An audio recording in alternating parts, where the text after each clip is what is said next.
I want to welcome you. I'm one of the co-chairs for the symposium, so appreciate your attendance and attention you can give the speakers. We'll be on a 10-minute cycle with speakers with some time in between for questions. We'll use the microphone for questions as well.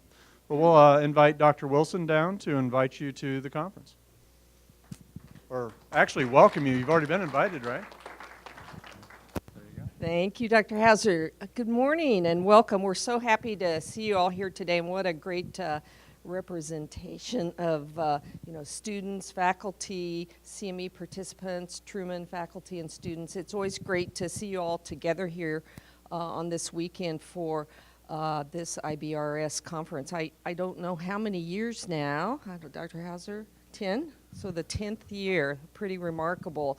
And just an opportunity to really learn from one another and share some outcomes and hopefully stimulate our scholarly thinking and represent what we do here on campus. So thanks for being here. Have a great morning, and I'll turn it back to Dr. Hauser.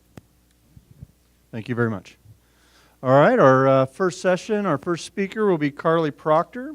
Going to look at some ultrasound activity. All right. Good morning, guys. My name is Carly Proctor, and I am a second-year DO student here at ATSU. My research evaluated the middle cerebral artery blood flow during inversion therapy with transcranial Doppler. So I completed my undergraduate degree in neuroscience, and my mentor is a neurosurgeon.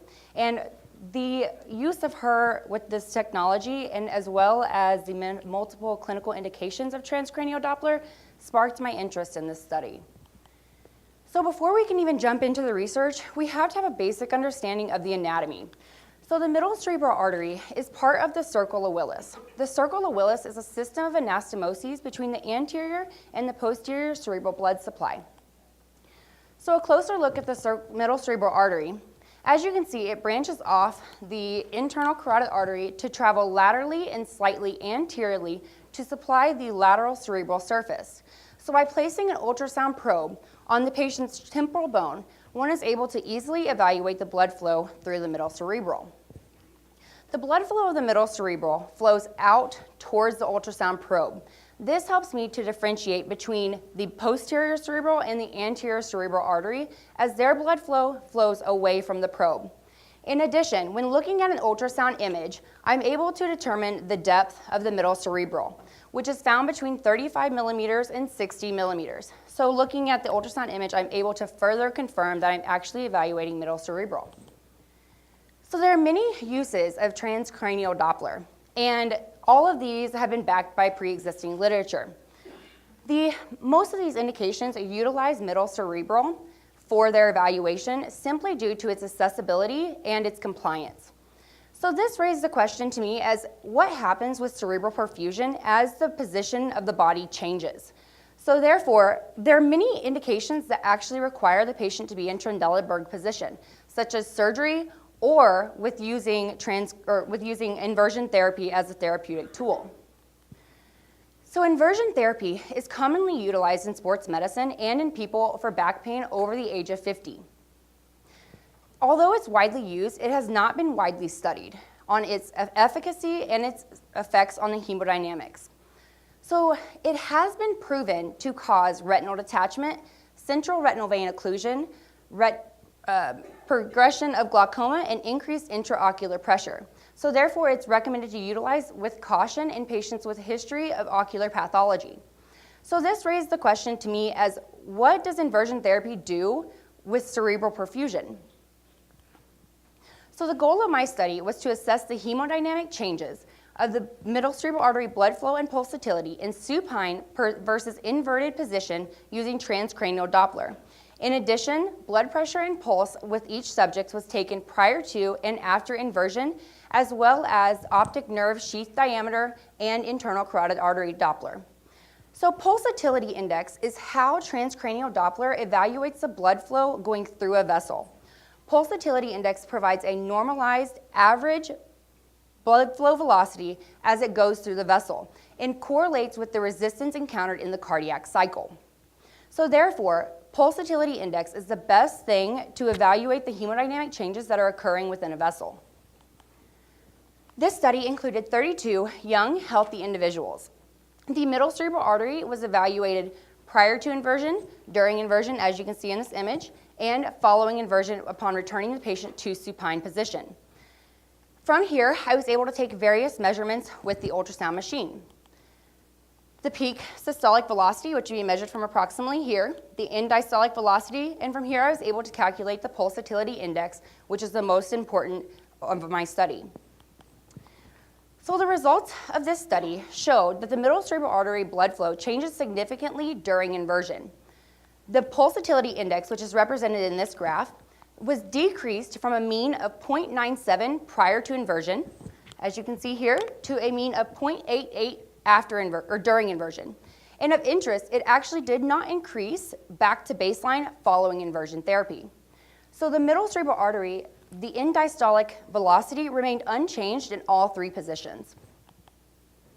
So in conclusion, a patient's history should be considered prior to recommending inversion therapy, as it does result in a significant decrease in blood flow through the middle cerebral, and it does not return to baseline once you return the patient to the supine position. So this change in cerebral circulation is due to the pooling of blood within the brain, causing the change in the middle cerebral artery blood flow. Therefore, this could cause an increased risk of cerebral vascular accidents, as well as the rupture of an aneurysm, as well as many other conditions. So in this study, each patient prior to evaluation was required to fill out a short little form asking about their prior medical conditions. If any of these medical conditions were positive, they were not included in the study, and we did not proceed with inversion therapy. So therefore, in the future, it is a possibility that patients evaluate each one of these conditions prior to recommending inversion therapy for their patients to ensure safety. Any questions?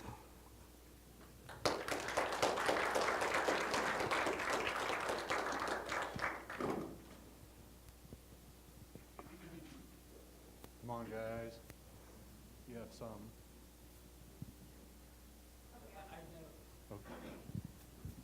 All right. The way you showed the picture, that I'm not a physician, but then it makes me to think that there will be enough pressure because the head is towards the floor, there will be more gravity, and also the pressure from the, the brain pushing on the skull. So it will be creating additional pressure than the normal one. So first of all, why should you do this inversion therapy? Because that is not the normal one. Because we now always stand up, but you are doing the other way, and then you measure, which is against the normal. And moreover, it is prone to increase more pressure inside the cranium because of pushing and everything. So why should you do this one? So that was what we wanted to evaluate. This inversion therapy is commonly utilized, and it just really hasn't been studied because it does increase the pressure because you are upside down in a non-natural position. So we wanted to see how that changes with the perfusion of the brain, because there's so many people who use it for back pain or just for stretching techniques, herniated disc, because it would make sense that if you're upside down, it would kind of relieve the pressure on the disc space. So that way it can kind of give some temporary relief. So we just kind of wanted to evaluate what it does to the actual patient, because people are using this, because you can buy it off Amazon or off various places online.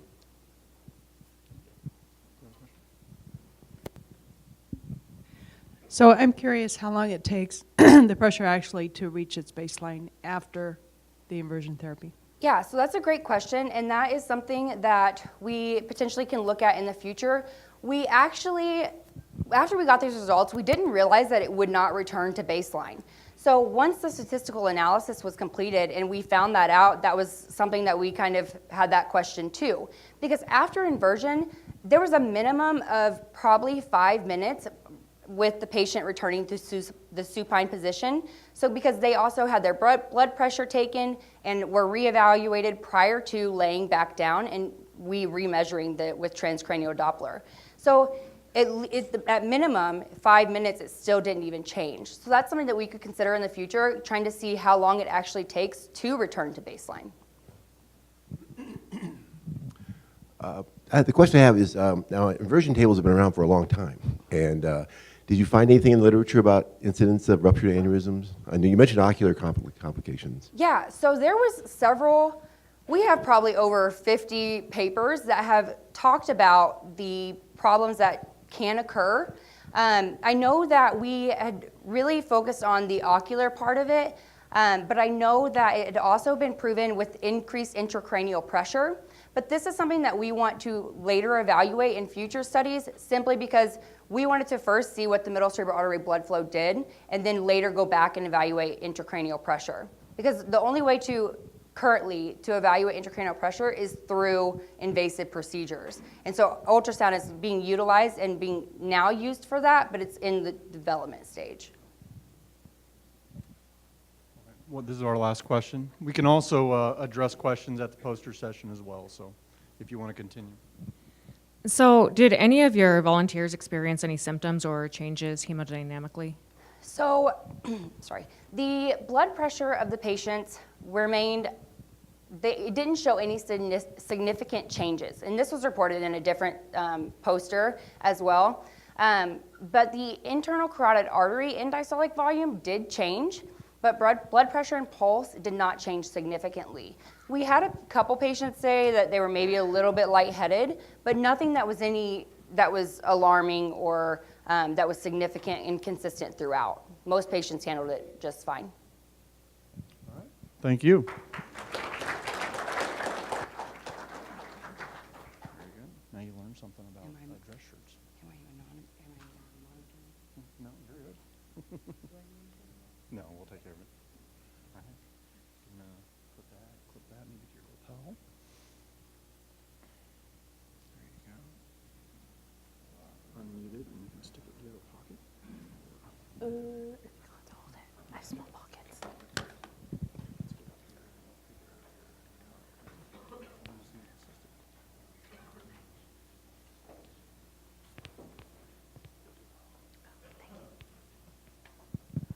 All right, let's welcome Ari Vera from Truman State University.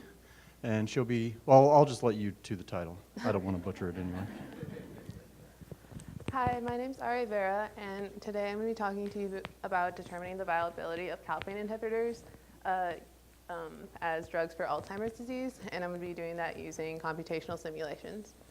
So first we're going to get into a little bit about Alzheimer's disease. And so Alzheimer's disease is the most common type of cause of dementia, and so like their cognitive abilities are impaired enough that they can't go about living their day-to-day lives. And so not only is it that, it's also an irreversible progressive disorder. And so as you can see on the diagram over there, like the symptoms can range depending on the severity of the disease. So they can range from like short-term memory loss, long-term memory loss, developing mental disorders, and other physical or cognitive ailments. And so not only is it a very debilitating disease, it's also a very prevalent disease, seeing as like by the end of like 2018, we're expected to have 5.7 million Americans living with Alzheimer's disease.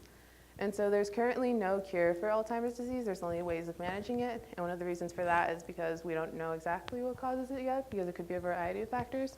However, it has been correlated with the formation of plaques and tangles in the brain. And so those are just, plaques are just formed from amyloid beta precursor proteins that get cleaved and then form amyloid beta. And then usually those would disintegrate. However, with Alzheimer's disease, they sort of aggregate in your brain, and then that causes difficulties between like the neurons. And then the tangles are made up of tau, which make up microtubules. And so those get the nutrients out to the neuron. However, with tau, they tend to like, their chemical reaction occurs, so then they kind of like form tangles between the neurons. And so the neuron isn't getting the nutrients it needs. And so the brain slowly starts to, the cells start to die, and then the brain sort of starts to shrink, and we see that severity with the symptoms. And so some people have been looking at that. However, with my project, we're going to be looking at calpains. And so what calpains are this type of calcium activated cysteine protease that you can that have like a variety of functions, including signal transduction, cell proliferation, and other types. And so generally, these get regulated by a protein called calpacitin. However, as we grow older, the levels of calpacitin in our body tend to decrease. And so that can lead to sometimes calpain overexpressing in our bodies. And with that, they found that it can be related to like increased neurodegeneration because they're like involved in the formation of plaques and tangles. And so they found that it can increase levels of BAC1 beta secretase, and that's involved in like the cleaving of the amyloid beta precursor protein. And it can also play a role in tau phosphorylation, and it promotes tau cleavage. And so all of these sort of lead to like increased neurodegeneration. However, they found that if they were able to inhibit that overexpression, then that would lessen the neurodegeneration that's been happening. So people have been looking at that as a potential treatment. And this isn't a really new idea. People have been doing it for a while. However, these studies didn't end up going past clinical trials, and people didn't really know why until Klein did a study in 2017 that found that the reason for that was the inhibitors weren't only affecting calpain, they were also inhibiting another protease called cathepsin.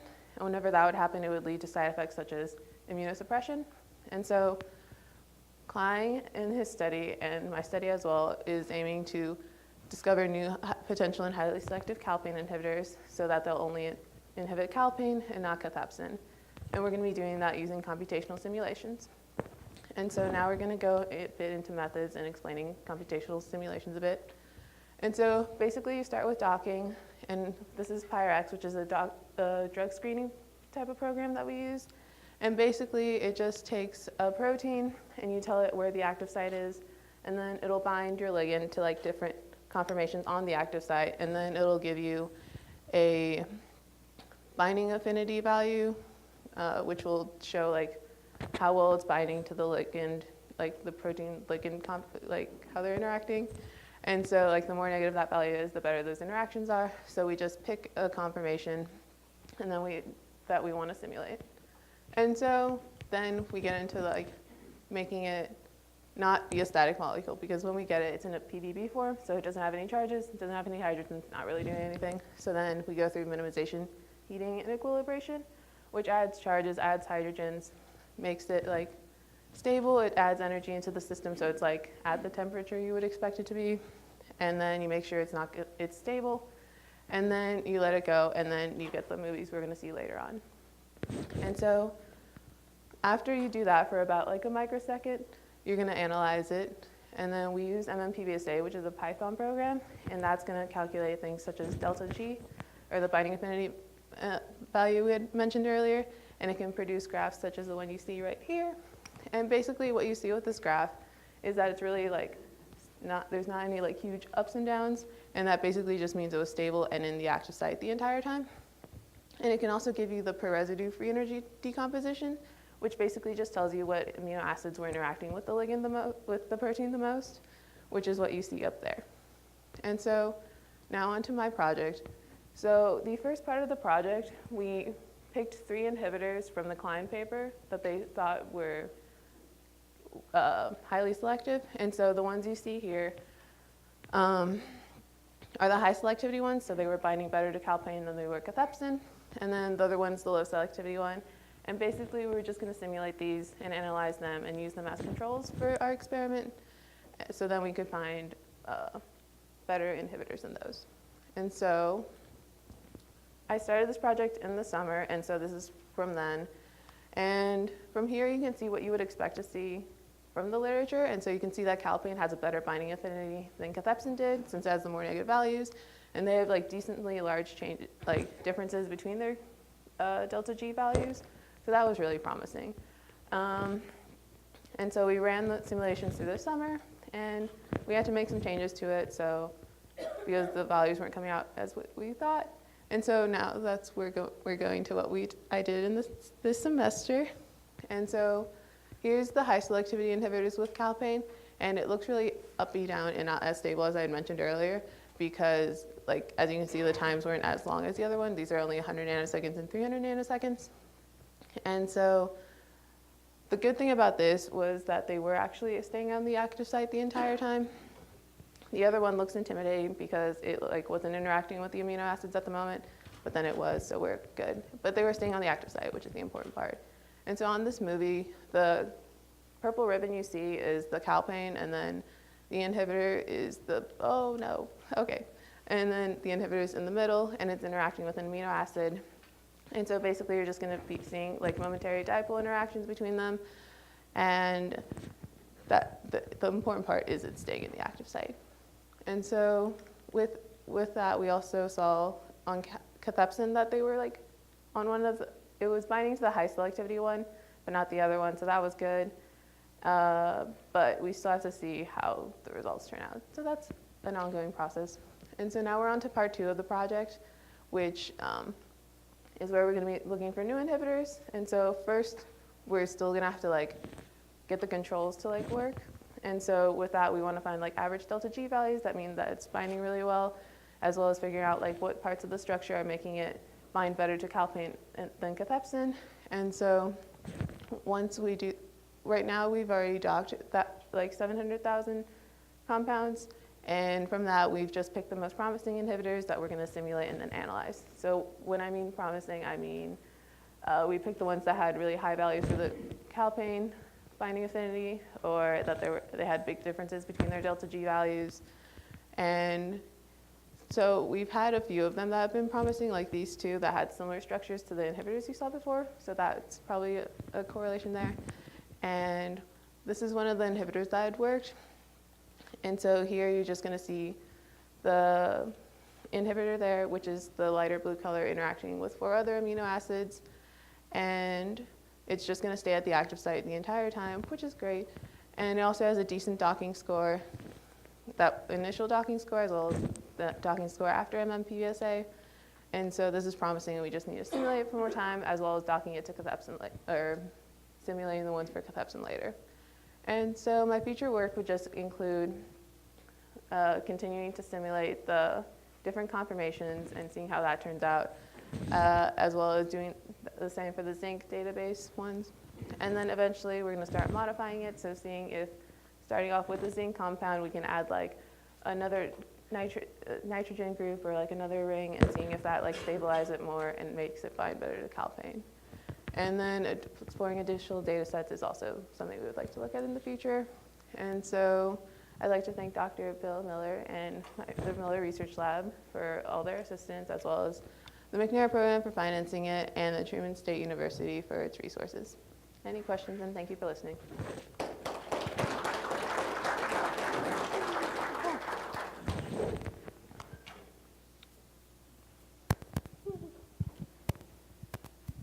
All your modeling was from secondary data sets online? Mm-hmm. Cool. Thank you. Sweet.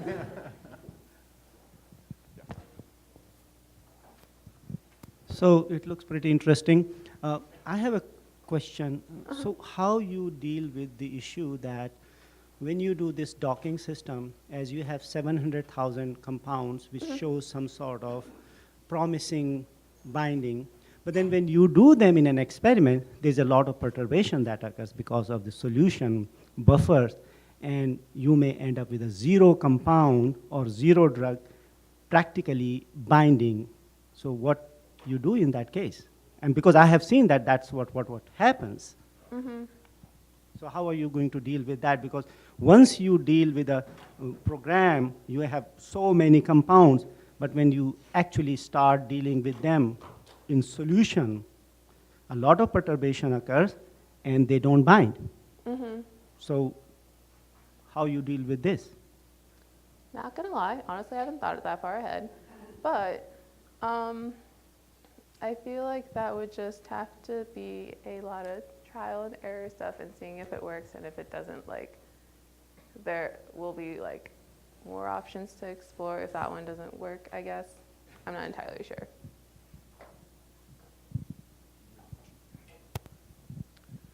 Yeah, the cathepsins have, some of the major cathepsins are more specific for hydrophobic amino acids. Mm-hmm. So adding hydrophilic groups onto your drugs, since you could do that Mm-hmm. with a computer, might be advantageous. I don't know, that's a possibility. Thank you for mentioning that.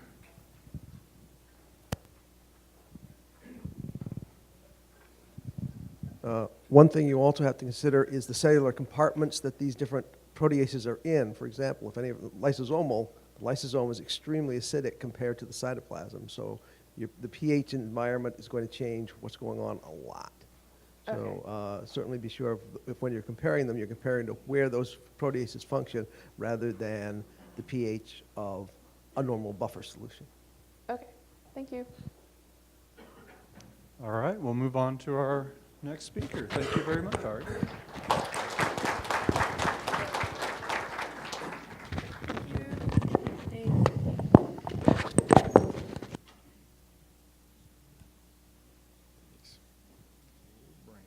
is this going to be long enough to? I was just going to throw it in the pocket. I'm also going to try to Put that up higher.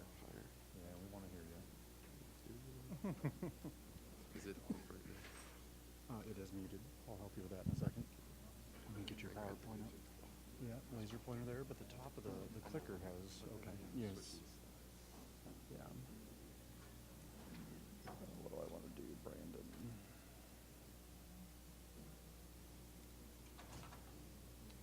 And you are.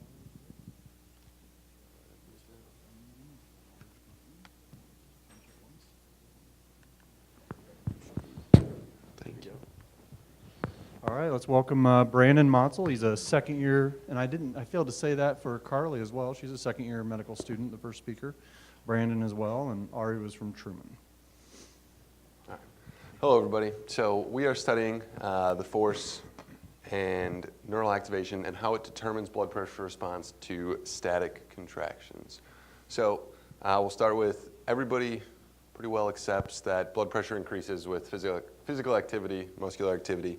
And the way this happens is through autonomic regulation.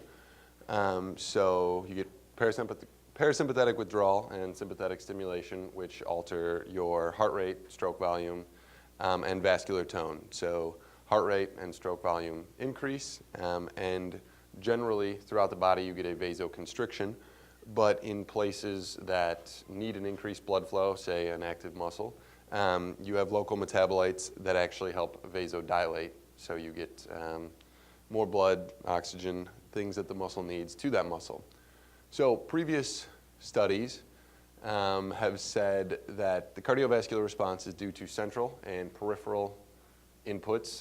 Peripheral inputs being type 3 and 4 afferent neurons going from the muscle to the central nervous system, feeding information like what's going on in that muscle, the force, pressure, things like that, and allowing central command to then upregulate things in the body to get that muscle what it needs. Blood pressure response has been said to be dependent on relative intensity and the duration of the contraction. So a longer contraction would cause a greater increase in blood pressure, as well as a greater relative intensity to the subject would cause a greater increase in blood pressure. It is said to be independent of absolute tension and muscle mass. So a larger max contraction would not cause a larger increase than somebody who cannot, or a larger increase in blood pressure than somebody who cannot create such a large force with having a smaller muscle compared to a larger muscle. Now there's been a recent study that somewhat contradicts most of this.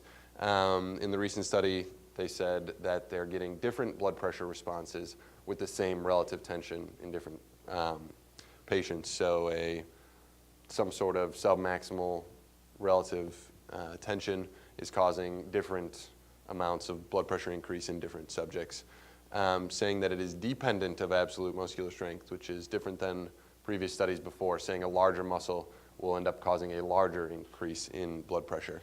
And saying that there are sex-based differences, so males tend to have a larger increase in blood pressure than females do. So what we're going to do is continue to investigate the cardiovascular response to a sustained submaximal voluntary isometric contraction and find out, does this change differently in men and women, or larger muscles, smaller muscles, and possibly why that might be. So for our study, subjects do maximal and submaximal contractions before performing a single bout of a sustained submax contraction, which is 30% of their overall max contraction. It is a voluntary isometric contraction to volitional failure, or until we tell them to stop. So how we do it is a TV screen. There's a line across the TV that says, or that represents 30% of their overall max. And when they squeeze, a trace shows up, and we tell them to hold their trace on that 30% line as long as they possibly can, or until we tell them to stop when we determine they're no longer holding at 30% of their max.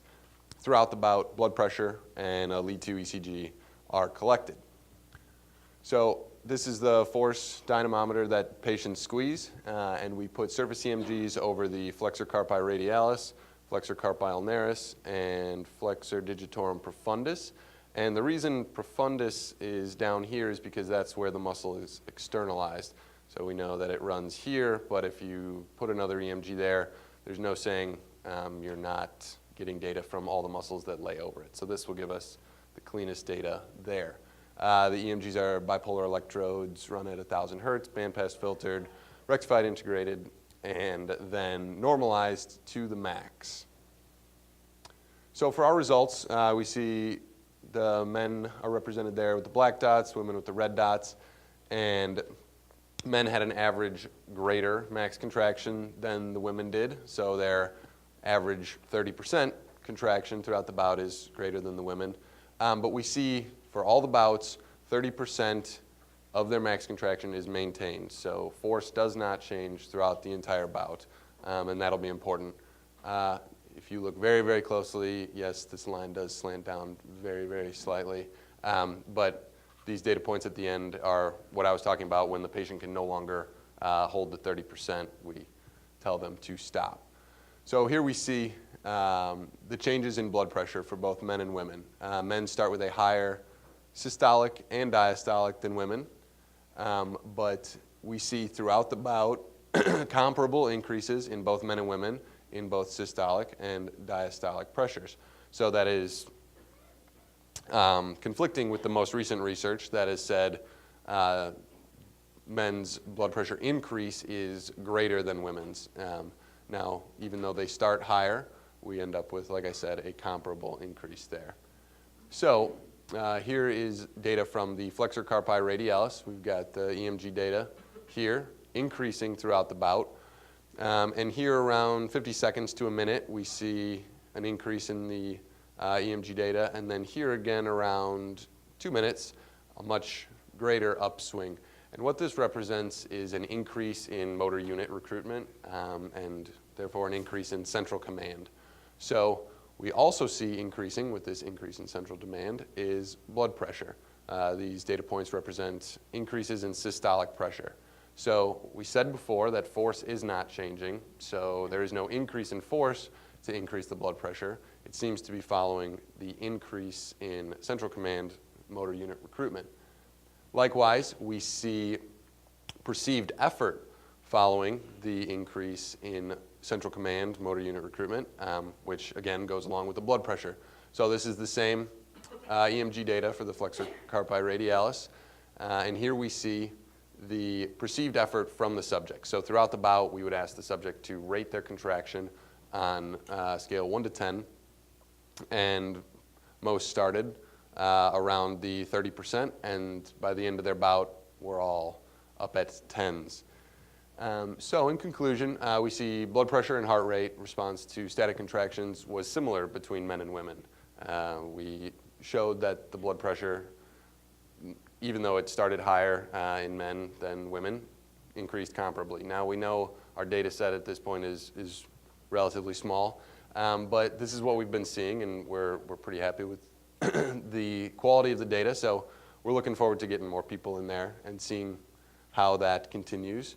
We also see blood pressure response is related to the relative contraction at first, so we have a relative tension of 30%, but changes over time are not due to the change in increased pressure or not due to the increased force, because throughout our bout, force never changes. Everybody is contracting at 30% of their max. So the increases in blood pressure are related to the increased central command and motor unit recruitment.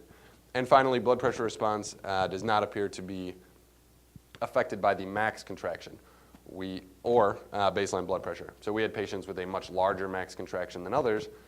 Their blood pressures increased comparably again throughout the bout, and again with patients starting with a very high blood pressure compared to patients starting with a very low blood pressure, increased comparably throughout the bout. So we're looking forward to getting more subjects in the lab, seeing how this continues to progress throughout this year, and seeing what we can learn. So thank you for your time. And do you guys have any questions?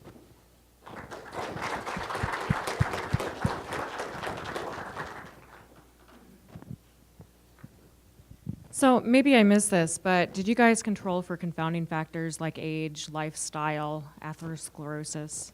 So everybody that we are testing so far has been in their mid-20s to mid-30s, and we have a questionnaire that they fill out at the beginning for any health-related factors, anybody with taking medications for blood pressure, anything like that. So generally, everybody we've tested is a healthy young adult with no other health complications.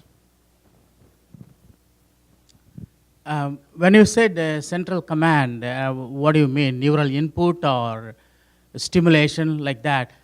Like that's what you mean, Yes. right? Yes. So my question is now, you take a practical example. After doing exercise, you feel invigorated and then you feel energetic and blood pressure generally arises because it's not only because of exercise but also release of catecholamines, dopamines, and those things.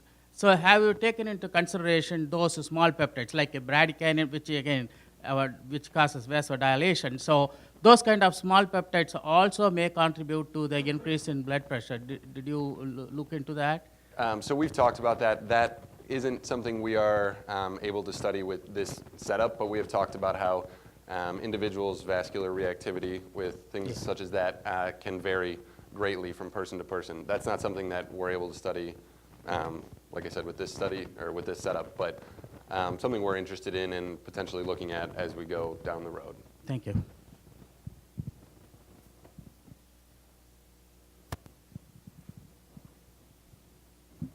So I think you said it did not vary with muscle volume, that kind of thing. If I was listening correctly, how small down in muscle size can you go? I mean, like muscles of the face, or what was the smallest muscle that you've checked? So all of this, we've just been measuring forearms, dominant hand forearm muscles. So we haven't gotten that small yet, but that would be an interesting thing to see. Like you're saying, for somebody with a much, much smaller muscle, it would be something we could look into further. But yeah, we've just stuck to forearm, so some relatively large muscles. I'm interested in finding out how we measure the strength of the zygomaticus major. Is it like the brightness of the smile? No, I'm just kidding. Nice. All right. Any other further questions for Brandon? All right, thank you. And we have, next we'll have Cameron Snyder from Truman. There you go. Okay.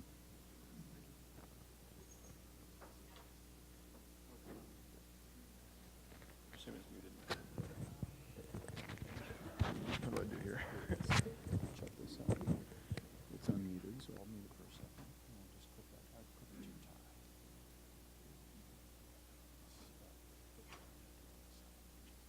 Something like that. Yeah, should we unmute it?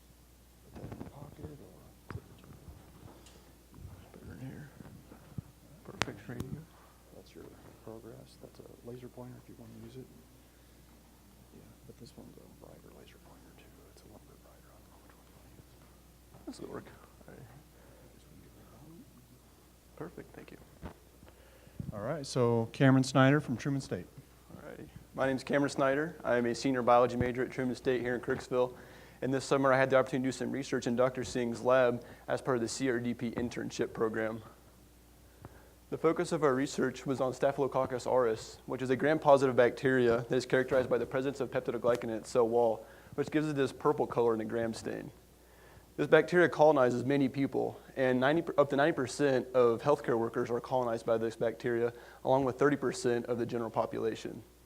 Usually it's not a big deal because this bacteria is an opportunist, and that means that the immune system of a healthy individual can keep this bacteria from growing and causing detrimental infections. However, in the case of individuals that are immunosuppressed in some way, it can go on to cause infections such as endocarditis, septic arthritis, and pneumonia. So when one has an infection, the first thing you do is prescribe an antibiotic. Antibiotics were first available for mass production just before World War II. And during World War II, all these resources were devoted to the soldiers fighting overseas. And so when they returned after the war, those resources could then be allocated to the public. So not long after this is whenever we see the first antibiotic, or the first strain of Staph aureus that was resistant to penicillin. Because of this, scientists went on to develop methicillin, which is a close derivative of penicillin. And not long after it was introduced to the public, we see resistance to it as well. So today, many decades later, oftentimes our last resort antibiotic is vancomycin, and there even exist strains of Staph aureus that are resistant to that as well. So one of the reasons why Staph aureus is so pathogenic is because of some proteins that it secretes called superantigens. Superantigens interact with the immune system of the host in such a way to cause a non-specific T cell response. When this happens, the immune system of the host can attack itself and cause many of the pathogenic effects that are characteristic of bacterial infections. In this way, you can actually see the pathogenic effects of a bacterial infection completely independent of the bacterial cell itself. So there are two main strains of MRSA. You got your hospital strain, which was the first one seen in the 1960s, and then a few decades later, you see the community-acquired strain that came about in the 1990s. So there's a few differences between them, but one of the main differences is the fact that the community-acquired strain tends to be a bit more toxic than the hospital-acquired. And one of the reasons for this is because of the presence of SSL genes in the community-acquired strains. And a unique similarity that all the community-acquired strains have in common is the fact that these SSL genes, which go on to create the super antigens, are located in roughly the same site among all the different community-acquired MRSA strains. And some common examples of community-acquired MRSA strains include these here, the MW2, the USA 300, and the MRSA 252. So the goal of our research this summer was to create a mutant of the NW2 community-acquired methicillin-resistant Staph aureus to be able to compare it to the wild type. And we would know any differences between these two to the effect of that specific gene that we have deleted. So what we wanted to do is delete the first 10 genes of the SSL sequence and look at its effects in comparison to the wild type. The way in which we did this was we created a plasmid, introduced it to the bacterial cell through a process called electroporation, made sure that gene sequence is where we wanted it through transduction, and then characterized the DNA. So the final product would actually have the first 10 genes of the SSL sequence replaced by a kanamycin cassette. So plasmids are circular portions of DNA that are completely independent of the bacterial genome itself. Bacteria will uptake these in order to increase their chances of surviving in a particular environment. And geneticists can use these to manipulate the bacterial genome. So what we did this summer is we amplified sequences on either side of the SSL gene sequence in the MRSA bacteria, put those on a plasmid, and in between them put a kanamycin cassette. We then mixed the plasmids with some bacterial culture, shocked them to create pores in the bacterial cell in which the bacteria would uptake the plasmids, and they would be incorporated into the bacterial genome completely randomly. So the next step in the process is called transduction. And this is a process that uses a virus to only infect bacteria, and these are called bacteriophages. So the way this works is the bacteriophage will infect a bacterial cell, inject its DNA into the bacteria, and then this will go on to degrade the genetic material of the bacterial cell. And then new bacteriophages will result from this process to go on and infect another population of NW2 cells. So whenever this new population of NW2 cells goes through recombination, there exists a possibility that the SSL genes will be replaced by the kanamycin cassette. But there's a lot of chance involved with this process, which is why it takes many trials in order for this to happen. Throughout the summer, we did something like 500 trials in order to get the mutant that we wanted. So the next thing that you do is you would grow these resulting bacteria in the presence of kanamycin, and those that grew would presumably have the kanamycin cassette somewhere in their genome, and those that didn't grow would not.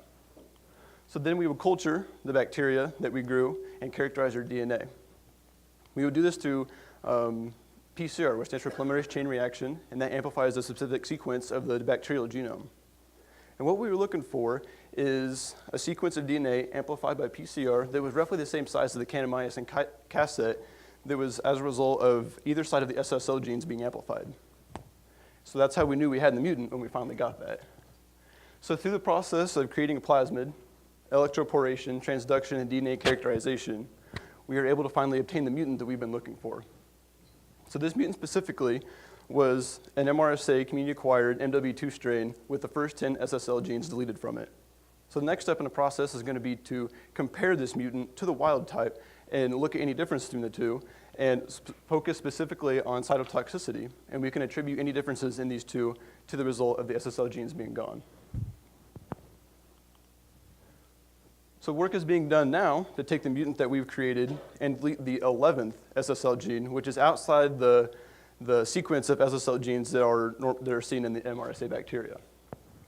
So once this is done, we'll do the same characterization process to see the cumulative effect of having deleted all 11 SSL genes from the MW2 bacteria. And we will hopefully use this information to find more differences in pathogenic effects in that and the wild type.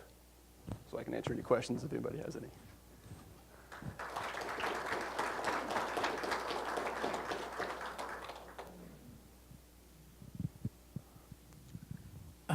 What is the difference between, in the gene sequence between the community-acquired and hospital-acquired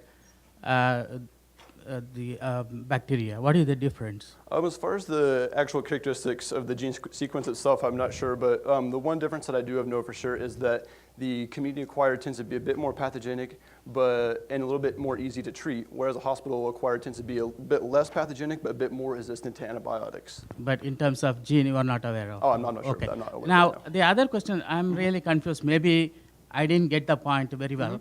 So you are going to insert the Kanamycin cassette into the gene cluster, right, in the wild type? We would replace it. So we would take replace out, it. Okay, yeah. Okay, whatever it is. So now, when you try to express or when the bacteria expresses the protein, basically the gene is knocked out. That's how you create a knockout gene. Exactly. So you won't get a functional protein. So then how do you compare with the wild type and with the mutant one? Because you are essentially creating a knockout strain, right? So yeah, we would look at the effects of the mutant that we've created and compare those to the wild type, and any differences that we would see in those, we would attribute to the loss of the... to the Exactly. pathogenic strain. Exactly. Okay, thank you.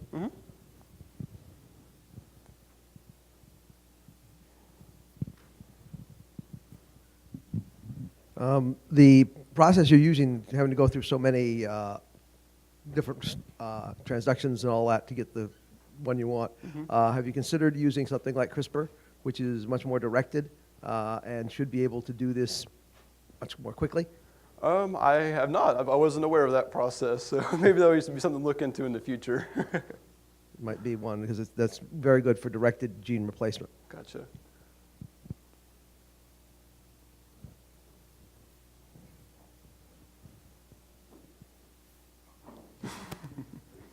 Set you guys up. All right.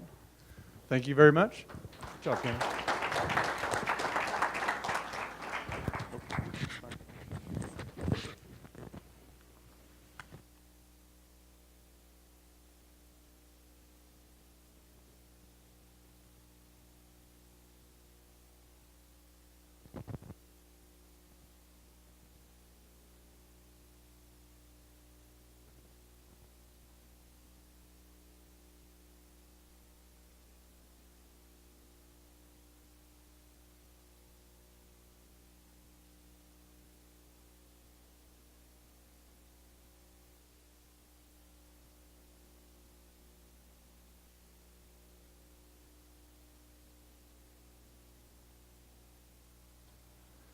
Can you hear me?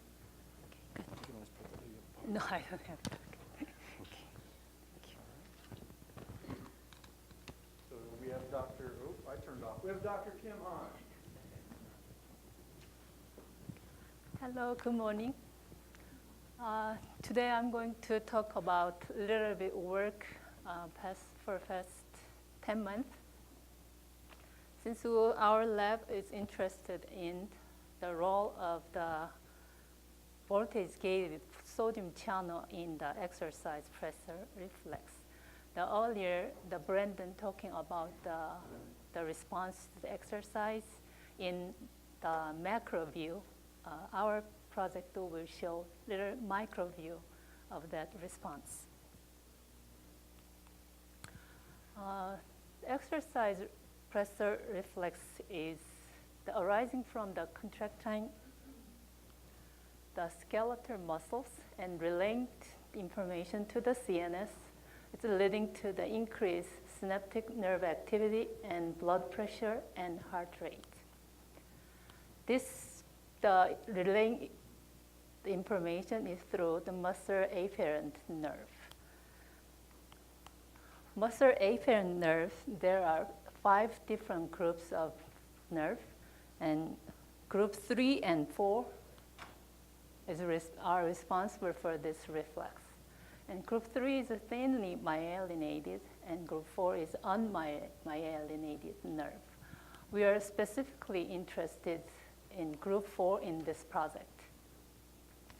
In that the fiber, there are 9 different kind of voltage-gated sodium channels, 1.1 through 1.9, and there are 2 different classes, the tetrodotoxin sensitive and resistant, depending on how they react to the tetrodotoxin. Usually under 300 nanomolar of tetrodotoxin is enough to block all these 5 different class of the sodium channel, and this 5, 8, and 9 is almost micromolar range of tetrodotoxin is required. And to check this sodium channel expression and function, we apply the rat model, and by using the dye, which is the red fluorescent molecule injected into the gastrocnemius muscle and wait 4 to 5 days, and then isolated the DRG, because this dye is taking up to the nerve terminal and then transported to the cell body, which is located in the DRG, dorsal root ganglia. And then the muscle afferent neuron are labeled by this dye. And then we did the immunostaining and the whole cell patch clamp. Immunostaining, of course, is showing the expression of the protein, and we found out the NAB 1.6 and 1.7 are most of that's neuron, which is dialate positive and peripherin positive. Peripherin is the marker for the group 4 nerve. And 1.7 expressed a little less, but apparently most of the muscle afferent neuron, group 4 neuron, are expressed the NAB 1.6 and 7. And then check the current, which shows the functional activity of this kind of protein. And this is one example of the sodium current when this control showing this much and tetrodotoxin blocks the current. And then we would like to check whether how much of the NAB 1.6 or 7 play a role for each fraction. So we would like to tease out the 1.6, even though it's we checked the similar level here, but the actual function could be different. So to do this, we need to have a specific blocker for each channel.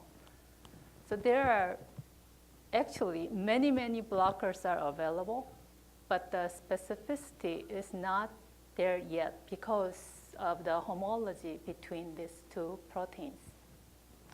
We used this list of blocker to check the the protein function. But this is pretty much specific for the 1.6, but all the other is more specific for the 1.7. But this compound showing some difference between the rat and human isoform of each the protein, which means there are some difference, little difference between the two protein in terms of single or few the amino acid could make difference for this specificity. And then we check whether this inhibitor could inhibit either of the proteins. And the peak current for the time, and tetrodotoxin inhibit almost all of the current. And then the SSM6A is one of 1.7 blocker, did not block, and so neither of this prototoxin 2 as well. So we are wondering, first thing, are this NAV 1.7 channel is functional in this neuron? And then we did see the ICA block this current, which means they are functional. But this ICA is only partially blocked. So we need to have a little more specific and complete the blocker. And as I said earlier about the ICA compound, this toxin could be different between in human form or rat form, because all the data shown previously, it was from human isoform. So to check this, actually the rat DRG or any kind of the human tissue, they have multiple ion channel expressed. So we need to have a little pure form. So we apply the HEK cells, which is a human embryonic kidney cell lines, which is very commonly used for the ion activity. So as I said earlier, the advantage for this cells is only one channel can be expressed. So by transfecting these cells with alpha subunit and beta subunit together by transfection, and then after 2 days, since for the whole cell patch clamp, as most of you know, it has to be singly isolated cell required. So it has to be replated. And then next day, I did the immunostaining and whole cell patch clamp. So this showing this either human NAV 1.7 or rat 1.7 was expressed in here when I stained with 1.7 antibody, but not 1.6. But this beta subunit only expressed cell did not showing this expression. So this kind of singly isolated green labeled cells was subjected to the electrophysiology. And then I checked both human form of 1.7 and rat. And first I started with HD1A, and tetrodotoxin showing all are the inhibited, and this HD1A slowly blocked the current. And so as rat, the response was similar between these two. But this slow and partial block is not really good for our purpose. So next compound was protoxin 2. And it was a little bit, actually a lot faster. It's within 1 or 2 minutes, it's blocked almost completely in both human and rat. So it's since this one showing the actual current is the blocked here. So with this,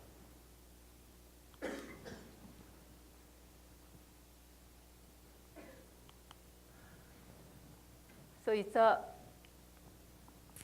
1.7, the subtype, either human or rat, was completely blocked by tetrodotoxin, and ICA only blocked the rat form, not human, and HD1A was a little slowly, and prototoxin 2 is completely blocked in short time. So it's in conclusion, since we are going to use protoxin 2 as the choice of drug for our project, and the HEK system will be used later to check or the compound is really working or not, because I think there are big difference between batches, and most of the blocker are the polypeptide, which is not really stable. So since this sodium channel is very long, the polypeptide, it's kind of hard to work with, but I think this HEK system will be good for this research. Actually, I did finish it very quickly, but I acknowledge all the people on the list, Dr. Emsley and Emsley's lab, and pharmacology department, and Dr. Cox from the UK. I got the beta subunit clone from him. She was very generous, and it was funded by NIH. And thank you for this opportunity for the symposium. Now I can take questions.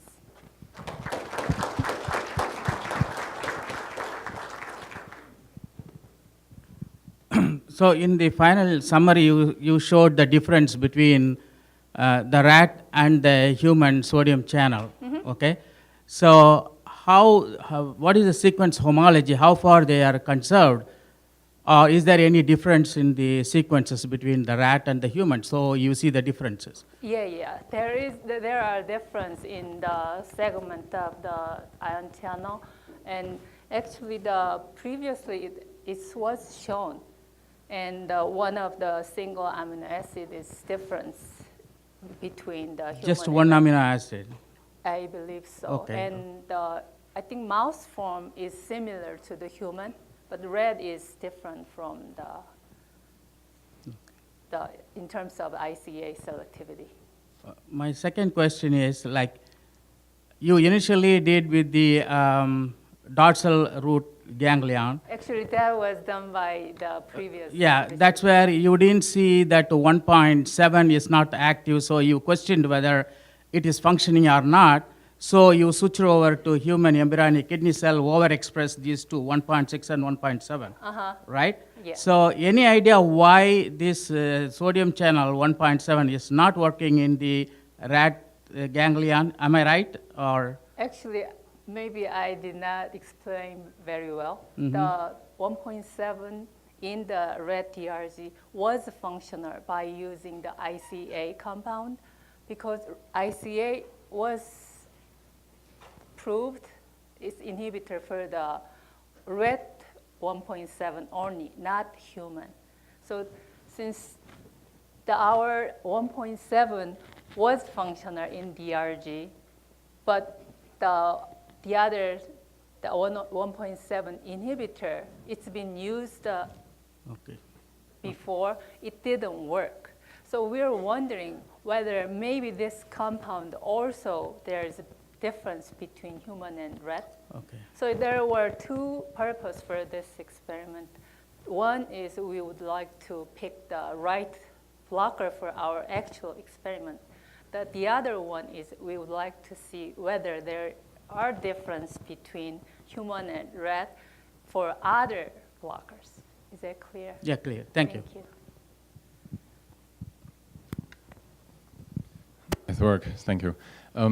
So in my previous research using TTX and red brain slices, I always found it was irreversible blocking of the voltage-gated sodium channels in general. But so you looked specifically in the TTX sensitive channels, and I think one of your raw tracing that you showed in your talk was showing like a reversal of the TTX block, and then you tested some other drugs. Is there a different specificity of these subtypes, or like this or yeah, this? exactly, yeah, something This like that. So there's a reversibility of the TTX block within, I don't know, Actually, 4 minutes. since even though we did see the most of the DRG neuron express both 1.6 and 1.7, and actually there are TTX resistant current as well. But we're thinking maybe there's, even though we did see it's overexpressed, but the regulation could be different between individual cells. So the response to the TTX could be different among each individual cell. But I think this example is kind of, looks to me there is no TTX resistant current here. So. Yeah, and then come back even higher. So it's kind of a little odd, but I just use this graph for just showing this point. So yeah, I was wondering about that as well. So thank you for the comment, but I will look into the more each individual time course to find out what's the general idea of this trend. Thank you. All right, thank you. Thank you.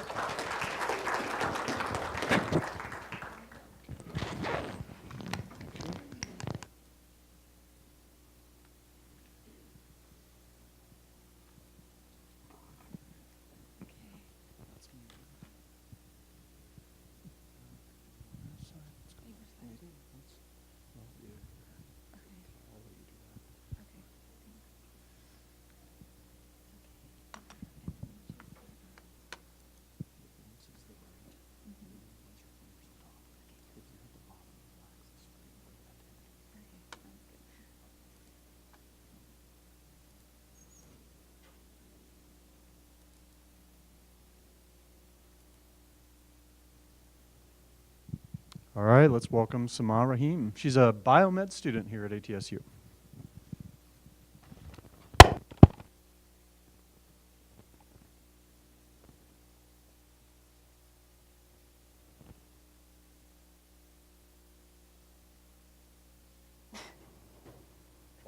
Hello.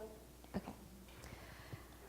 Hello, my name is Sama Rahim, and I work in Dr. Ahmad's lab in the Department of Biochemistry.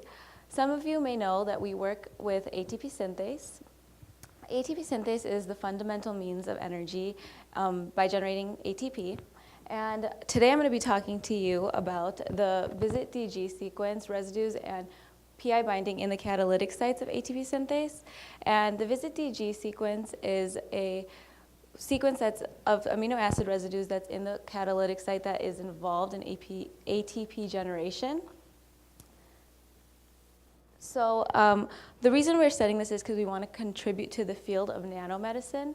And nanomedicine is an offshoot of nanotechnology. It is a medical intervention on the molecular level. Nanomotors carry out specific functions. They convert energy to mechanical work. They are compatible with living tissues, and currently researchers are trying to figure out the number, size, and speed that is necessary for nanomotors to be functional. So the possibilities of nanomotors are endless. Currently there's a lot of research going on about treating clogged arteries, damaged tissues, and dental caries with nanomotors. The benefits of nanomedicine is that it is less invasive, that there's less surgical intervention, and it saves time. So currently in nature, we do have several biological nanomotors present. For example, we have bacterial flagella, kinesins, dyneins, and of course ATP synthase. So ATP synthase is the smallest biological nanomotor, and it is conceivable that if we can understand the molecular mechanism and characterize the amino acid residues, we will be able to use it as a base model for nanomotors in the future. So I'm going to talk a little bit about the formation of ATP. So we take a PI, or inorganic phosphate, and adenosine diphosphate, and they bind together at the catalytic site of ATP synthase, and ATP is formed. This has to do with the rotation of the gamma subunit. And the cellular levels of ATP and PI are significantly higher than ADP, almost up to 50 times higher.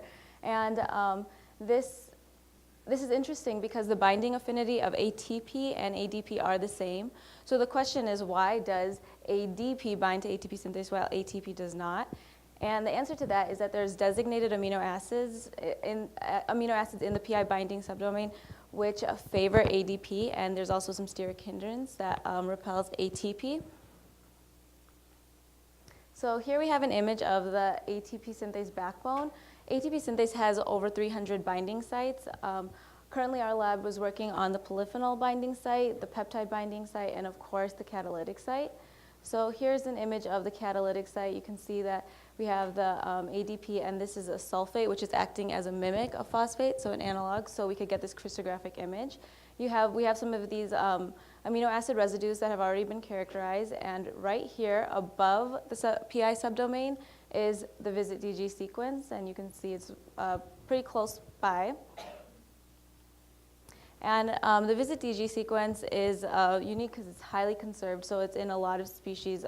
You can see we have an alpha subunit sequence of several species here, and the visit DG sequence remains the same. So this is a beautiful image of the catalytic site. As you can see, we have the ATP, and then we have aluminum fluorate acting as, again, a 9-hydrolyzable phosphate analog.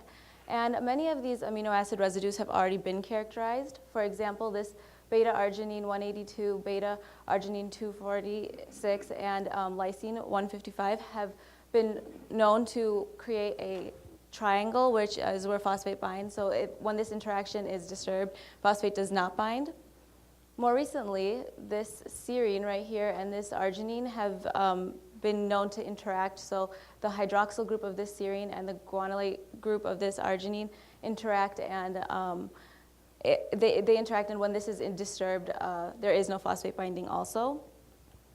So many of these amino acid residues are positively charged, but if you can look in this corner, you'll see this aspartic acid 350 that is negatively charged. So we want to know exactly what is this negative charge doing here, what is its role in phosphate binding, is it interacting with these amino acid residues that are in close proximity? The ways that we can understand this is by replacing this positive charge with a negative charge and seeing if the PI binding does still occur or what interactions or orientations still take place. We can also replace it with a neutral charge, which still maintains the mass, or if we replace it with an alanine, which not only takes away the charge, but it also takes away a lot of the mass. So we would still want to see what happens. Is it still interacting with these amino acid residues, and is PI binding still occurring? So the strains that I used is a wild-type E. coli strain, a null E. coli strain with the ATPase gene deleted, and then my mutant strains of aspartic acid, like I spoke about earlier, by replacing that negative charge, or neighboring residue mutants. So I'm taking some of those positive charges that are nearby and replacing them with different charges or different amino acid residues. So we performed growth assays in our lab on limiting glucose, and you can see that we grew all my mutants and all my mutant strains against a wild type, which acted as a positive control, and the null, which acted as a negative control. And you can see that the wild type grew at 100%, while the null was almost about 50% of the growth, and the mutants all fell within that, in between that. So after we do have, after we do the growth assays, we like to isolate our mutants, and that's what we use so we can get the isolated protein.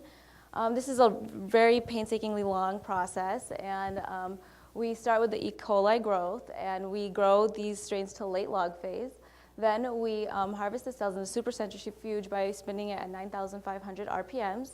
Then we put them through the French press and lyse the cells. The lysed cells are then put through the centrifuge at 60,000 RPM, and 5 to 6 days later, we have isolated F1, FO membrane-bound ATP synthase. After we are done with that, we use a BSA standard curve to get the concentration, and then we use the concentration to figure out the activity. And so the activity is the sample OD minus the control OD over the protein amount times the reaction time, and that leaves us with ATPase activity. So this was the activity of my mutants that I had found from my isolated mutants that I had done. One of the chemicals that we use is NBD chloride, which is a known potent inhibitor of ATP synthase. We use a lot of the assays using this chemical right here. And the way that NBD chloride inhibits ATP synthase is that it covalently binds to beta tyrosine 297 at the catalytic site, and this is a covalent bond, and this prevents phosphate binding. So here you can see an inhibition assay that I performed, and you can see around 100 to 150 micromoles the protein is completely inhibited. And another assay we do is a PI protection against NBD chloride assay. So this is this has already been published in a previous paper, and you can see with the NBD chloride that the wild type protein was completely inhibited. So what we did differently this time is that we pre-incubated our isolated proteins with 0, 2.5, and 5, 0, 2.5, 5, and 10 micromoles of phosphate. This phosphate has a protection against NBD chloride inhibition, and then after we isolated it with those, we treated it with 150 micromoles of NBD chloride. So as you can see, the protection against the inhibition occurred, and the inhibition was delayed. And you can see by the time of the highest concentration, there was almost 50% less inhibition occurring. So I then did this on my own isolated mutant, and the same results occurred. There was significantly less inhibition, and almost by the time that I had the most concentration of phosphate present, there had been almost no inhibition. Then I treated my mutant with this. So this was the negative charge was replaced with an alanine, and you can see there's little to no change here, which does mean that there's the interactions were disturbed here. So the negative charge was necessary for phosphate binding, and also there was the ATPase activity was significantly less, which means that the negative charge plays a functional role as well. I treated all my other mutants in the same way, and several of them had the same results. So our next steps would be to further confirm that the negative charge is necessary for the functional role, and we would be doing that by having a few more protection assays with MGD ADP, and then also doing a few transition state formation assays using these different phosphate analogs. And then I would like to acknowledge my mentor, my advisory committee, Dr. Sexton, and the GPC, the KCOM faculty, my fellow lab mates, and my fellow biomeds. And if there's any questions.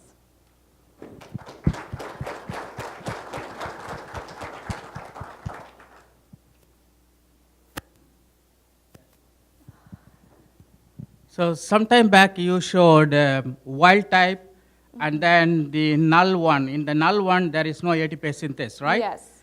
And there you still showed 46% activity or inhibition. If you go back to the slide. Was it? No, not before that. Yeah, here. So the wild type, in the glucose you expect 100% activity.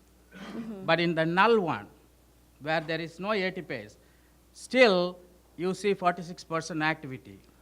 So this is growth. So we do see, we do expect that there is 46%, like it's usually between 40 to 50% of growth that does occur, because this is still in media and stuff like that, so it does usually have some sort of growth, but that's usually what it is, between 40 to 50%. Now if fast forward, then in the other slide, yeah, here, So have you checked that in the null one, in this one? No, we didn't check the activity of the null because it would have been very low or not existent. All right.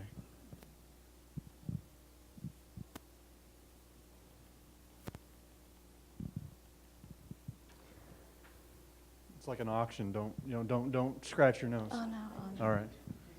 So that 40% activity you get because of glycolytic pathway, not because of the media, because glycolysis still goes on even if there is no ATP synthase. That's why you will get that activity. Here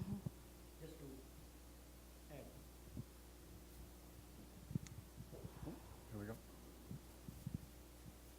Just, is Dr. James Cox in here? Okay. I just wanted to make sure I knew your face because I wanted to meet you while I was here.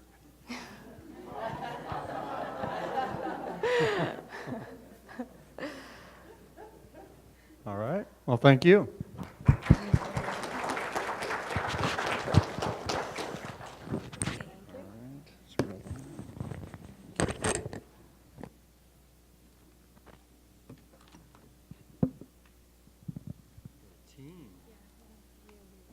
Will you guys want to use this then to pass? Okay. Is it working? You said that it died on your own. No, it didn't die. I just turned it off.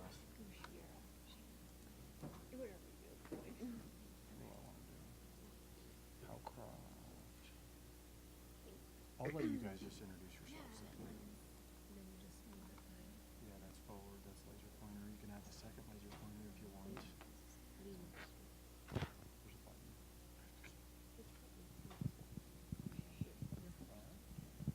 All right. Okay. My name is Elizabeth Howcroft. I'm a fourth-year medical student, and these are my team members, Molly Burke and Carolina Gusiera, who are second-year medical students. So we will be sharing research that we participated in as an ongoing project out of Dr. Phillips' lab, aimed at studying the microbiome's influence on pregnancy and health and disease. And so today's presentation is titled Rat Placenta at Gestational Day 18 is Colonized by Bacteria and Health and Disease. So with advances in genomic sequencing, we've been able to rapidly and easily identify or sequence microbial genomes in different niches of the body, such as the gastrointestinal tract, the oral cavity, and the placenta. And from sequencing the placenta, what we know is that contrary to what we previously thought, the placenta is not a sterile environment, but does have its own microbial community. And so what we hypothesize is that disruption of this microbial community results in adverse pregnancy outcome. And so the bacteria that we are studying and that's implicated in these adverse pregnancy outcomes is called Porphyromonas gingivalis. And this is, it can be a normal resident of the oral cavity, but it is also the main pathogen that's associated with periodontal disease. And so Porphyromonas gingivalis has been shown in a rat model to be able to seed the placenta from the oral cavity and cause dysregulation of the immune system and disruption of the microbial environment of the placenta. So with that background, here are our project aims. Number one was to reaffirm, I guess, the presence of Porphyromonas, or to reaffirm the presence of a microbiome in the placenta. Number two was to quantify the amount of bacterial DNA compared with the total genomic DNA in the placenta. And then we also wanted to sex type the fetus. So we wanted to divide our results based on the gender of the fetus, and we did this by using an SRY primer. And SRY is a gene that is specific to the X chromosome, so it's an identifier of the male sex. And so to answer these questions, we used a rat model of periodontal disease.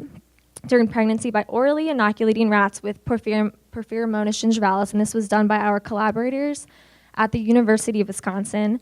And then we took placental tissue from these rats in pregnancy at gestational day 18, isolated the DNA, and then ran a series of PCR experiments. Okay, so the first question we wanted to address is, does each of our samples have bacteria present in it? So we used non-specific PG primers that were able to detect different types of bacteria, and 96% of our specimens were positive for bacteria. We were able to construct a melt peak here, and each peak signifies a different type of PCR product, with the tallest peak being the PG-specific control. So what we were able to find from this data was that there are 2 dominant types of bacteria in our placental samples, but neither one of these are PG. As for the samples that were the 3 negative samples, it's very likely that their bacterial DNA concentration was below the threshold of PCR detection. Okay. Next, we also wanted to find out, does the bacterial DNA concentration correlate with the host DNA concentration?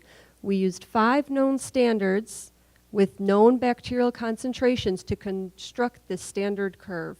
We also used nanodrop quantification technology to find the host DNA concentration in each of our specimens. Then we chose 3 representative samples, one with a high amount of bacterial DNA, host DNA, moderate and low amount of host DNA. And then, using our standard curve for these 3 samples, we extrapolated what would be the bacterial DNA concentration, and we were able to analyze our data. And what we found was there was no correlation. The sample that had a moderate amount of host DNA present actually had the lowest amount of bacterial DNA concentration. So instead of using the host DNA concentration to predict bacterial DNA concentration, it is location-based. It's which part of the placenta that you got the sample from determines the amount of bacteria and possibly which bacteria are present. So having been able to detect bacteria in nearly all of our placental samples, we decided to run a qPCR with PG-specific primers. However, we had low expectations as far as detecting PG given the low bacterial loads relative to the DNA concentration of the host. So to our pleasant surprise, we were able to detect PG in 6 out of the 74 samples. Now the 6 positive samples represent 4 placentas from 3 different rats. And what's significant about this data is that 2 placentas, one from rat 16 and one from rat 18, actually tested positive for PG in both sections of the placenta that were isolated separately, which shows that PG could be detected in multiple areas of the placenta. Moreover, rat 18 actually had 2 positive placentas, which goes to show that we could detect multiple positive placentas in a PG-infected rat. So we compared our experimental data to the data we received from our collaborator, and we were actually able to detect PG in 3 out of the 5 PG-inoculated rats. And this discrepancy is likely due to the fact that there were low bacterial loads relative to the host DNA, and the concentration of PG DNA was below the threshold of detection for the PCR. And one other important point is that none of the sham-infected rats tested positive for PG. So that just reassures that our PG primers were indeed specific. We then went on to gender classify our placental samples using the SRY. And we, for the sake of time, only ran the first section of placental samples in this. So we only ran 37. And we used a standardized volume of sample rather than standardized concentration. So as you can see in the amplification curve, we have varying amounts of DNA concentration in each sample. However, we are able to determine which of the samples were indeed positive for SRY based on the melt curve. Our specific bacterial PCR product, the melting temperature was 83.5 degrees Celsius. So the peaks here we can interpret as positive for SRY, which were 21 of the 37 samples. And to get more conclusive data, we are going to rerun this on the second section of placenta using a standardized concentration to bypass the variability that we see in the amplification curves. All right, so to wrap up, this is just a part of a pilot study, very early pilot study. And right now the lab is working on isolating bacterial DNA from the host DNA and mapping shifts in, or pathogenic shifts in the placenta that are due to Porphyromonas gingivalis. And this is what we hypothesize cause adverse pregnancy outcomes. Okay, and then I think we'd like to thank Dr. Phillips, ATSU, our collaborator, Dr. Reyes at the University of Wisconsin, and NIH.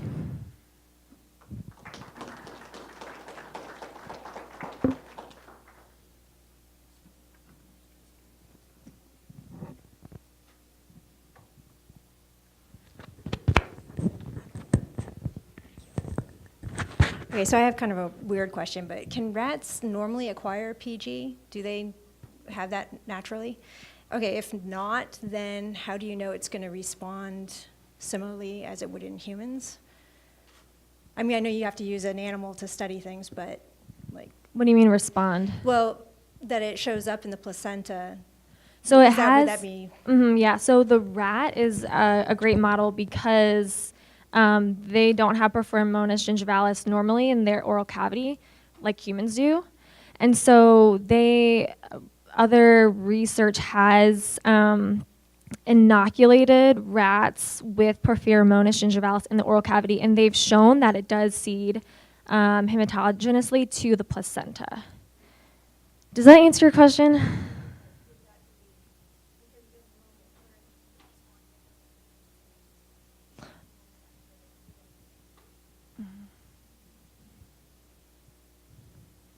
Dr. Phillips? All right, so actually the oral flora of a rat is for all the natural enduring health. All the strep, all the normal species that are found in humans, they're actually the same in both the rat and in the humans. And we've already did that.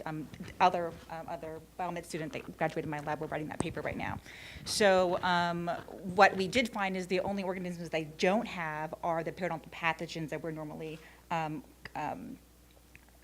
we normally have in our mouth that are responsible for periodontal disease, like Porphyromonas or Fusobacterium and those sort of strains. So we actually found this the perfect model that we can then infect them with those specific species. And we've already done the pathology experiments where we've infected them with different oral strains and shown that they went into the placenta and then identified that they cause atherosclerotic plaques, lesions, narrowing of the spiral arteries during placental development and all that pathology. So we are now going into looking at all the organisms that are found in the placenta, and we expect, because it's already been shown in humans, that placenta harbors a microbiome, well, a bacteria. Okay, we don't want to call it microbiome yet, okay, so that's controversial. It has bacteria, and it actually mirrors in population composition to the oral flora in humans. And we've already found in humans, when you take placentas, that you can identify PG in loci of humans only when they have preterm delivery or preeclampsia and other adverse pregnancy outcomes. But unfortunately, of course, you can't. It's not unfortunate. Fortunately, you cannot infect humans and then check their pregnancy outcomes by experiment, so we have to use the animal. So in this case, we want to look at not only PG, we actually are doing some different oral strains that cause periodontal disease and see how they together and individually. And we found that the differences are actually strain dependent, because some PG strains that are important for periodontal disease aren't the ones that cause the poor pregnancy lesions, the defective placenta and placentation. There's actually other strains that have been identified in our lab that are very specific. So we actually are looking at about 6 different PG strains, and it's the ones that cause poor pregnancy outcome. We want to look at those virulence factors and see how, what is so special about those strains and what are they doing that's a little different. And if you come to the poster talk, I have another student who's going to talk about some of those virulent strains and what are those factors and what we think they might be. Okay. Good segue. I'll have to can go to the poster. All right, let's thank the group of ladies. Thank you.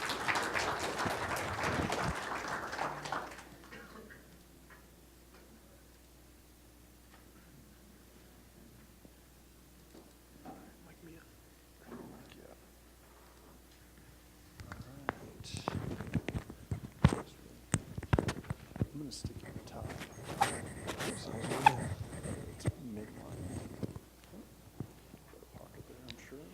Yeah, I can put it right there. Can you guys hear me?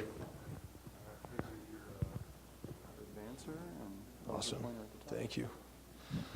All right, so I'm here to talk to you guys about biomechanics, so it's going to sound a little less scientific, but hopefully you'll find it interesting. My name is Nathan Verzeau, and we looked at potential modifiable characteristics related to ACL injuries. So the specific type of ACL injuries that we looked at is the non-contact ACL injury, so it happens without any external force, usually during a cutting motion or just a planting step. They're actually very common amongst athletes. The internet connection is unstable. There's up to 200,000 reported annually in the US. And interestingly, the incidence of these injuries are up to 8 times higher in women. And this gender difference has been studied for the past decades. And many factors have been studied and brought up, including Q angle, joint laxity, hormonal difference in women, and even the intercondylar notch width on the tibia. And the limitation with all of these factors, or most of them, is that they're not realistically modifiable. So that doesn't make them not valuable.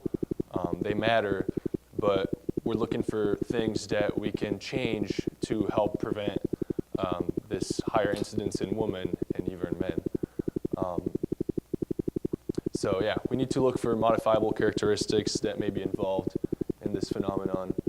So our purpose was to investigate potential differences during these cutting motions and hope to provide a base for future studies to expand on. So we're now going to link these characteristics to the injury risk, and we're hoping that future studies will. So our subjects were all varsity athletes at Truman. We had soccer and basketball players from both genders, 14 males and 18 females. They're all very experienced in their sport, with over 10 years for most of them. And we had 3 different cutting motion angles that they went through. So here's a little example of the 45-degree angle in slow motion. This would be the 90-degree from a different view, same subject, and over there would be the 180. So plant the right foot on the plate and then go on. They were all told to use maximal effort for that to really create the same environment that you would on game day. So to collect the data, we used the Vicon motion capture system. It's over at Truman State in the movement analysis lab. There's basically 10 cameras linked to the software, and the subjects are given sensors placed. They're placed on their body. It's the 39 marker full body model, and basically as they execute the movements, we're able to track these bone alignments and get the files later to have all the data we need. And we also had 2 Burtec force plates to calculate and record all the kinetic variables that we looked at right here.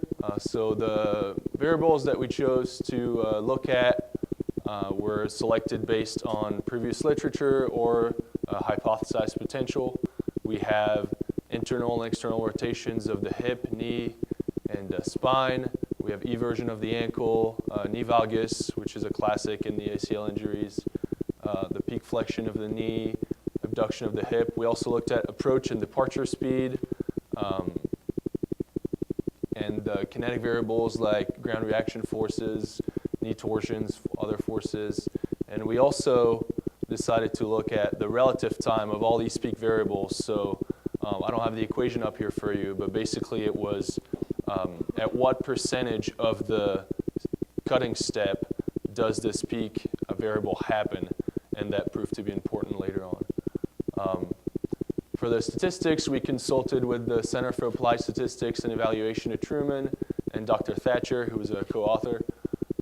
And he suggested that we do a Mann-Whitney-Wilcoxon rank sum test, and it sounds as bad as it is. So it was appropriate for our subject to variable ratio because we had a lot of variables, especially with each angle.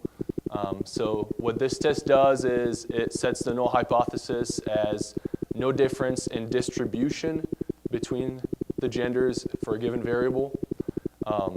And then if there is a difference, if there is no difference in distribution, then it tests for a difference in median. And so we can see that, I know we love box plots, and I only put 2 of them, but we had too many. So for example, we have the internal rotation of the hip at 45 degree and 90 degree here. And so you can see the distribution is about the same for, so this is male, this is female. The distribution is about the same, but the median is different. So that proved to be an important one.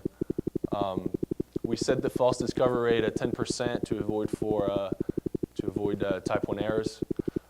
And here are our results. So 12 variables were proven to be important in determining whether the subject was a male or a female. And we have mostly internal rotations and relative times. So at 45 degrees, 90 degrees, we have the peak hip internal rotation, ankle eversion. And for most of these, women's are greater or later in magnitude and relative time, except for the spine external rotation, where men's were later, and the knee external rotation. And for most of these, the effect size was pretty large or medium. Another interesting result that we got was that all the kinetic variables and the speed variables that we looked at showed no difference between genders when controlling for anthropometric characteristics. And the reason we did that is because it's pretty well supported that men on average are heavier than women, and on average are faster than women. And we wanted to control for that because we're looking for things we can change, and it's hard to change your height. You know? So in conclusion, again, no difference in approach and departure speeds, nor in kinetic variables. The gender difference is mainly at the hip and the knee for 45 and 90 degree angles. And women usually exhibit larger and later internal rotations, which is something we could potentially change if we link it to the injury risk. So they show different movement strategies, both in magnitude and timing of these angular kinematic rotations. And future studies could focus on, so as I said, the relationship between these results and either other kinetic variables or the relationship between these results and the injury risk of ACL injury. And we also thought it would be interesting to look at contralateral motions that may be present in women but not in men. So what I mean by that is, as they did a cutting step, we might have a rotation of the spine that goes against the rotation of the hip or of the knee, and that might cause some extra torque on the knee.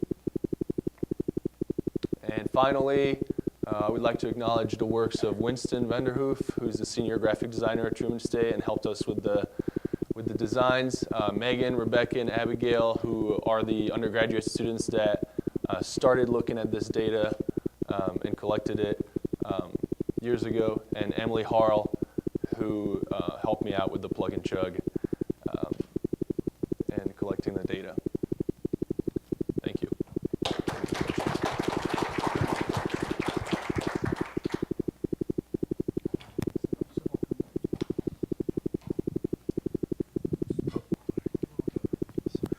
So to me, the obvious difference between men and women in this area has to do with the width of the pelvis and the Q angle, which is the as you know, the difference the way the femur leaves the pelvis, so to speak. So I'm wondering if that doesn't have some effect, and I'm not sure how you would sort that out, except maybe within the female gender, there's variations in Q angle. So you might see, depending on the Q angle, it might change the incidence. Yeah. So it's well known that the Q angle has an effect on this higher incidence in women. But as I said in the introduction, we were looking for characteristics that we can potentially change and teach. And it's easier to teach someone how to move, although it might still be hard, than changing their hormones or their bone alignment and Q angle. So it does certainly matter. It's just not something we chose to study. I think on the same line, see, if you look at the male and female structure, you can use, these are sexually dimorphic hip. So you can easily identify whether it is a male hip or female hip just looking at the space at the pubic symphysis joint, right? In female it is wider and in male it is closer. So they are very structured, the nature of the female. That's why you see the difference. But do you think that any other factor like hormones or other things do contribute these differences? It's basically the nature of the female, the structure. Especially the hip is the one organ where you can say whether it belongs to female or male just by looking at it, because that's the nature. So it is by the nature that female are like that, and that's why you see the differences. Is it possible, or you think there are other environmental factors or other factors which? I mean, there are. It's obvious that it's multifactorial, and there is a higher incidence because of these. But we are looking for ways to prevent it. So yes, like it is real, but by maybe investigating in characteristics that we could change or we could alter a little bit, we might be able to reduce the injury rates in women. So you think this could be modified? That's what you feel? Well, I don't have enough evidence to prove that these variables that I mentioned are linked to the injury, but it's something that we could look into because women and men do that differently when they execute these motions. Does that make sense? You guys can hash that out at a poster maybe. All right, we're going to take a break because we're going to be then at 10 o'clock, we're going to combine back in with the two different groups that have been going for more clinical directed speeches, okay? Yeah. I'll let you guys, so we can have break, I'll let you guys play that out. All right, I guess we'll go ahead and begin this session. We'll have 4 speakers with a more of a clinical perspective rather than the basic science that we just experienced. So I'll hand it over to Dr. Roy from our Mesa campus. Good morning / soon to be afternoon, everybody. I'm Deb. And I'm the postdoctoral fellow at the Still Research Institute, and I'm based out of ATS, our Mesa campus in Arizona. So this is not a clinical piece per se, and I have got one over the young man who presented right before me. This is social science research, and presenting social science research to a room full of biomedical researchers is stuff nightmares are made of for health services researchers like me. But I will try to not make it into a yawn fest for you all, and just bear with me. This is not a research project per se. This was a capacity building project which was funded by the Patient-Centered Outcomes Research Institute from DC. And Dr. Menke, who's my mentor and the Associate Director of the Still Research Institute, he secured the grant last year, and we are concluding it this month, actually. The penultimate delivery, the final report, is due on 31st of this month. So the objective of this project was to build a responsive infrastructure for patient-centered outcomes research or comparative effectiveness research in TBI. And this constituted building a network of patients, stakeholders, that would be agencies, family members of those affected, and other civil structural bodies that are interested in TBI and making TBI life better. And we also wanted to establish sustainable channels of communication and community, connecting everybody that is affected by TBI, which is pretty significant. We're thinking about how this invisible injury impacts society is something that we have no understanding of. It's so multifaceted, and we are still trying to unravel all the layers. Patient engagement was a huge part of our process. So the end product of this project, when it concludes sometime in the future, and it's an ongoing process, would be to get patients more involved in clinical decision making, infrastructural changes, and policy changes in terms of infrastructural capacities in our social spaces to handle disability, a special kind of disability that's not visible and has different psychosocial manifestations. And these outcomes can be achieved through PCOR or CER, which I'm going to describe in a minute. Before that, what is TBI? The leading causes of TBI are falls, traffic accidents, and impact. So you would think that when you think about TBI, you think about veterans and blasts and the impacts that are caused at the front in warfare, but actually most of TBI is caused by people falling down the stairs or hitting their head on the floor while climbing out of the tub, and that's why it's quite undetected, because the events around TBI, the actual accident that causes the injury, are quite non-descriptive oftentimes. There are 3 types of brain injuries that have major chronic impact on life. These are epidural hematomas, subarachnoid hemorrhage, and subdural hematomas, which makes more sense to you guys than it does to me, I'm sure. And TBI affects people over their lifetime. It is irreversible as of now, but we're in the hopes that there might be some, we can reverse the damage over time. So this is a little, I know it's not very cogent from the way I put it in the slide now, but this is a neat graphic that was put together by the Hope for Warriors project.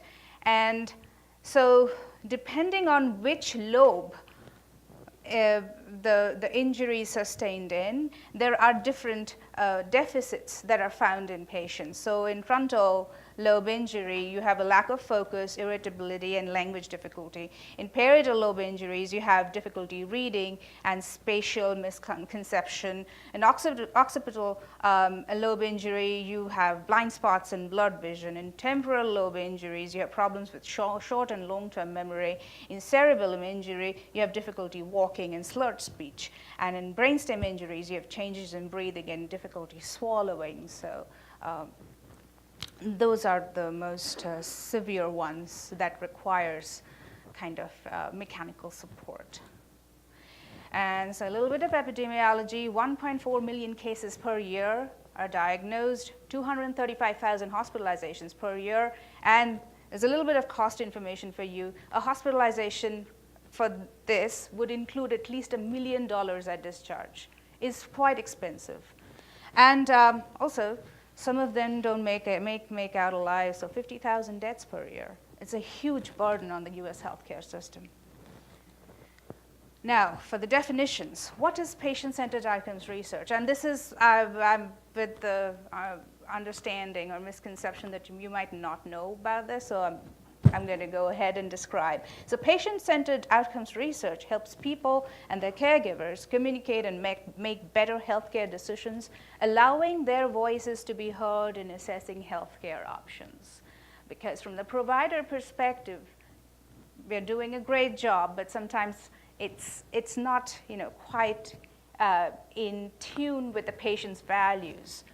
So that's why under the Obama administration, the Patient-Centered Outcomes Research Institute was set up in 2010, and it is under ACA directives and is funded by the Congressional Budget Office. And what is CER? CER and PCOR, they're not very well differentiated, but I will give you the breakdown of what CER includes. It includes elements of direct clinical care, innovations in healthcare delivery, organization, and financing, and public health interventions in the community, which impacts healthcare in the long term. And since our project included elements of patient engagement, I'm going to give you a brief explanation of what this means. In a 2001 IOM report, Crossing the Quality Chasm, a New Health System for the 21st Century, the IOM called for a patient-centered healthcare system which is respectful of and responsive to individual patient preferences, needs, and values, and ensuring that patient values guide all clinical decisions. So patient engagement as a process of PCOR emerged out of this need. Several frameworks have been proposed, and we adopted one that was proposed by Carmen in her Health Affairs publication in 2013. So she has divided the rubric into like 3 different levels of engagement: direct care, organizational design and governance, and policy making. And each of these levels, they seek patient engagement as the first step of patient consultation as the first step of engagement.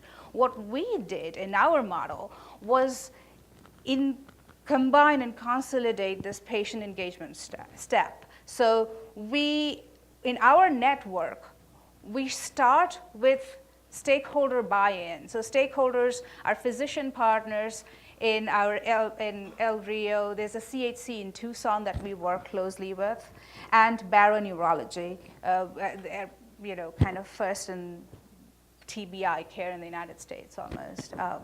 Then organizational partners are the Brain Injury Alliance of Arizona, and our healthcare partners as well. And advocacy partners are the Governor's Council for Head and Spinal Cord Injuries. They do several policy proposals at the state level for TBI and other head and neck injuries. What we did was consolidate a patient base, and we are trying to provide input for all our agency stakeholders. And what our intended outcome is a shared decision-making frame for all of our, the agencies and healthcare partners to tap into for better outcomes in this patient population. But in this project scope, we just concentrated on patient engagement. We just concentrated on building a network of patients. So to operationalize our project, we held 8 focus groups over 5 months. So, because there are several patient groups that we identified in the community, we divvied up them according to their social characteristics. We had civilian groups of survivors whom we had 2 focus groups where the first focus group had 8 survivors respond, and the second one had 6. There were some overlaps. The second group was that of veterans. The first focus group had 6 respondents, and the second one had 4.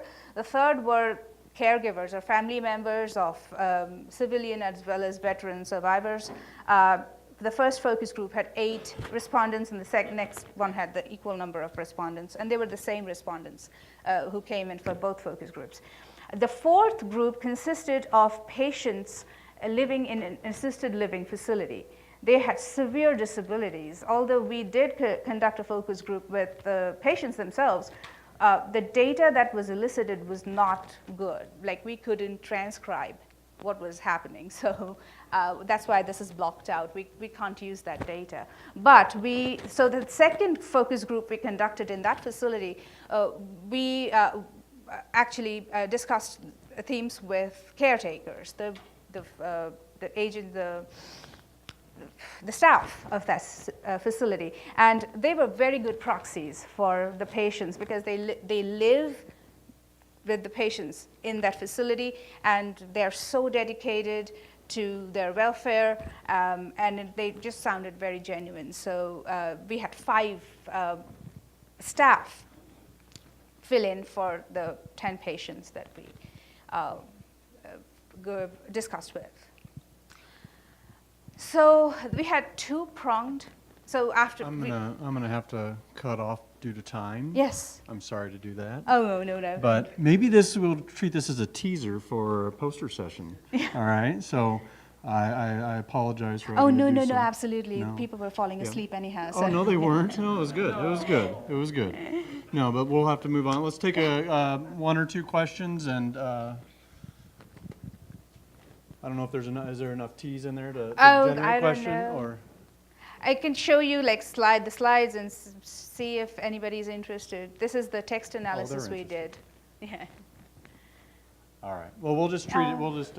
Oh, you have a question? What was your disconnect between your caregivers versus your patient groups as far as needs, perceived needs? So we haven't gone there yet with our data analysis, but I'm thinking there won't be much because they live in the same, the perceptions are different, perceptions of injury are different, but because they live in the same space, their circumstances are the same.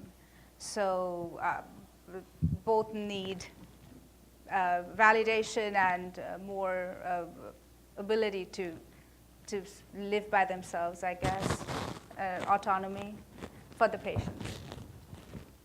All right, thank you. Uh-oh. I'll let you do that. All right.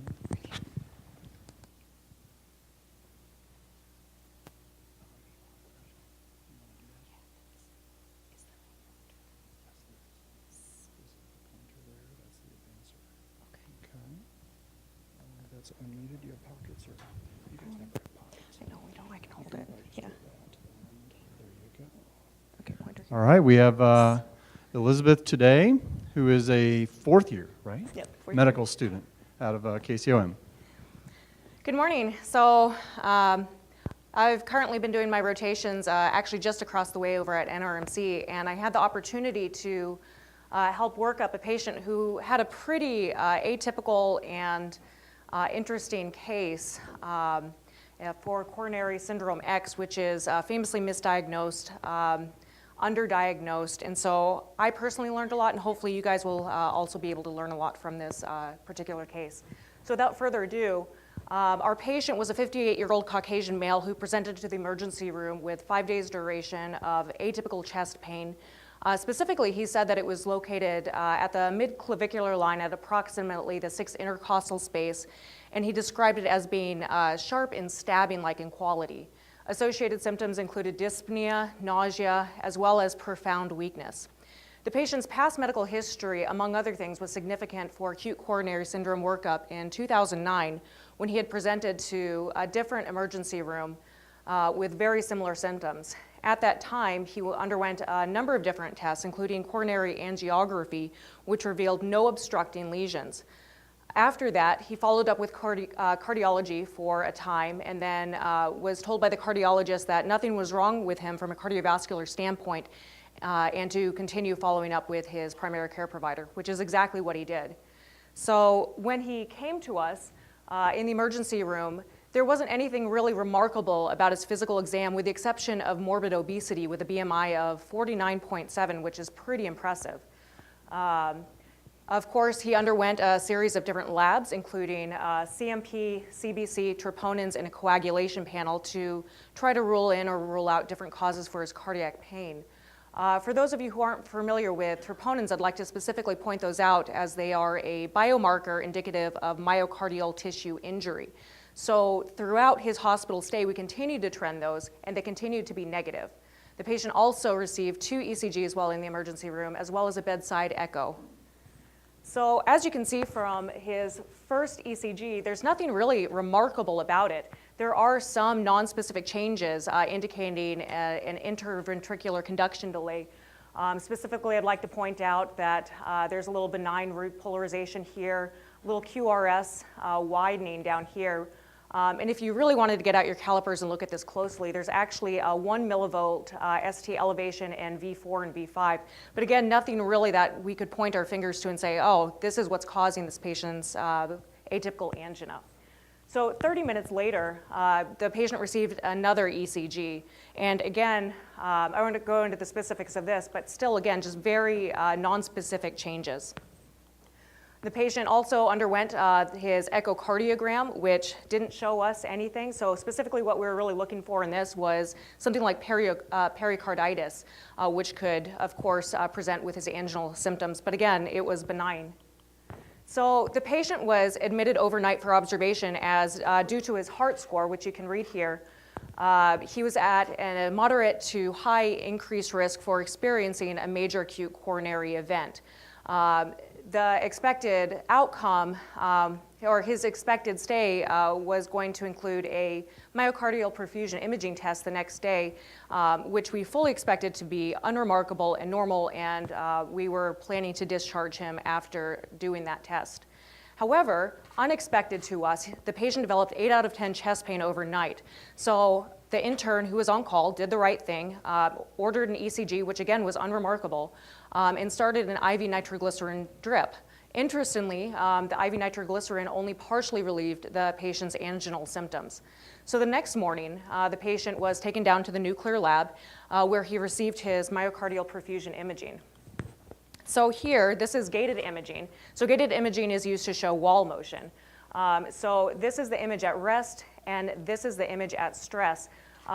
This top column here indicates perfusion. However, because of technical reasons, which I won't go into here, you can't really make an assessment as far as if this is ischemia. So what we really look at is a second row here to see wall motion. And as you can see here through this negative subtraction, there's decreased motion in the apical area.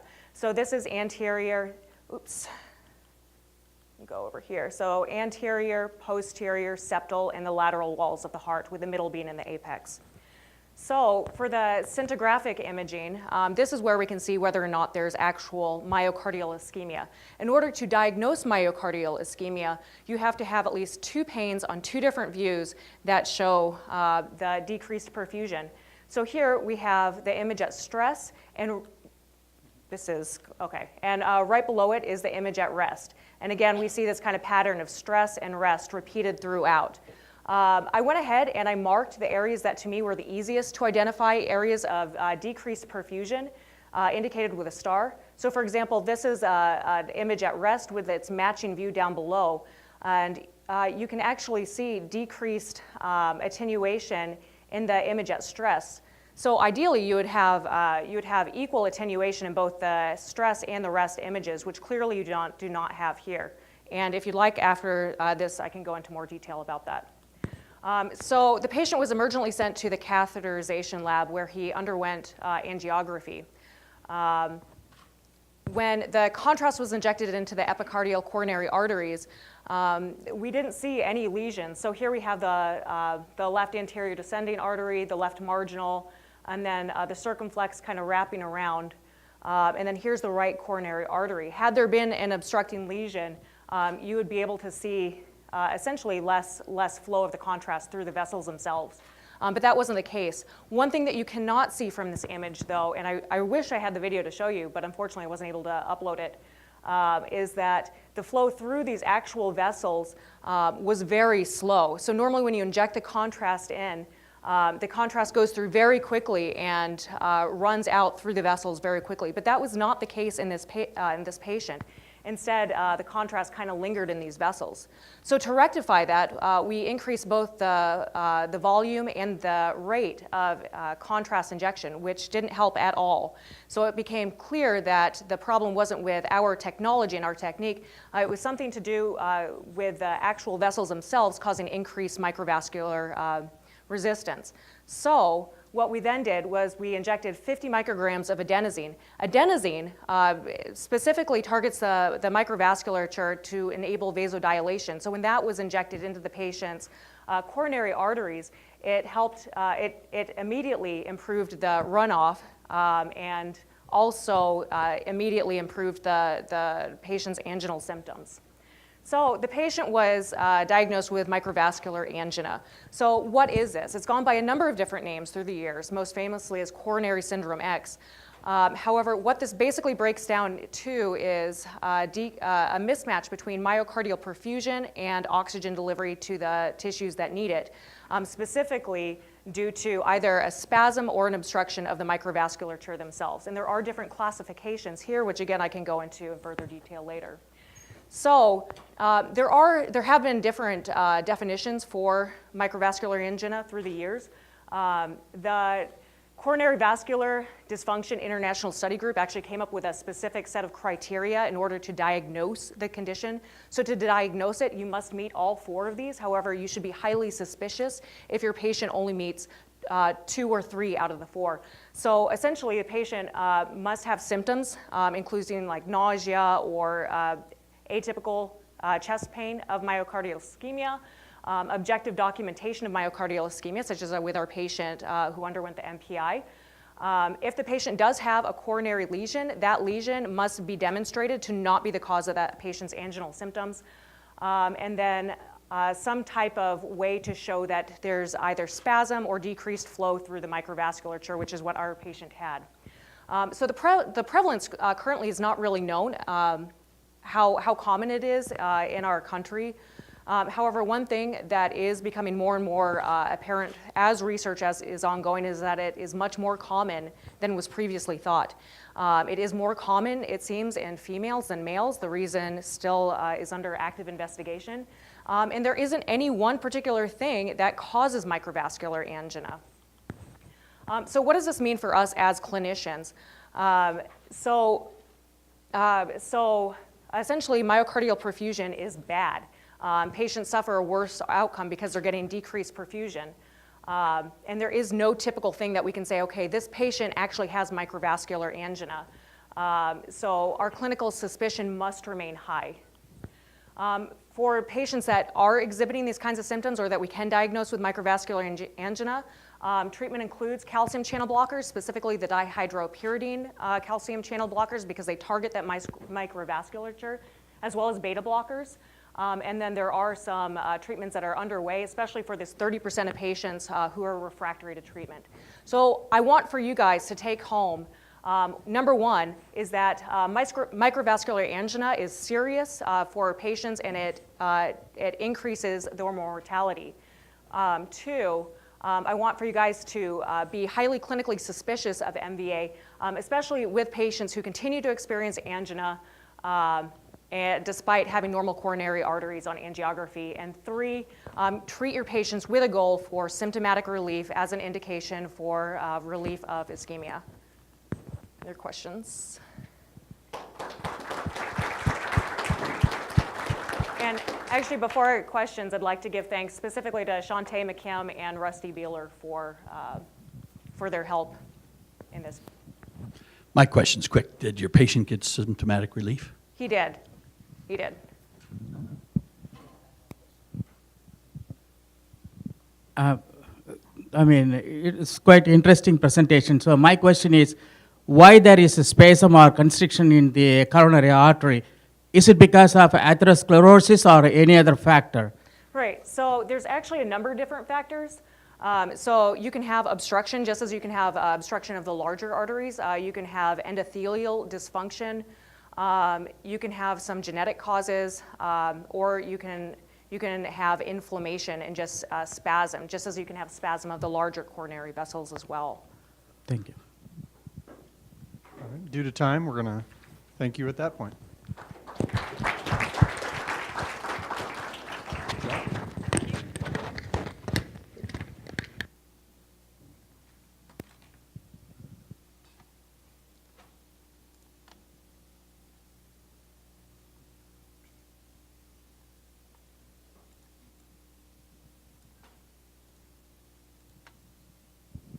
Gotta look at my sheet. Is that you? Yes, it is. Our own Brian Dagenhart. If he could come to the front.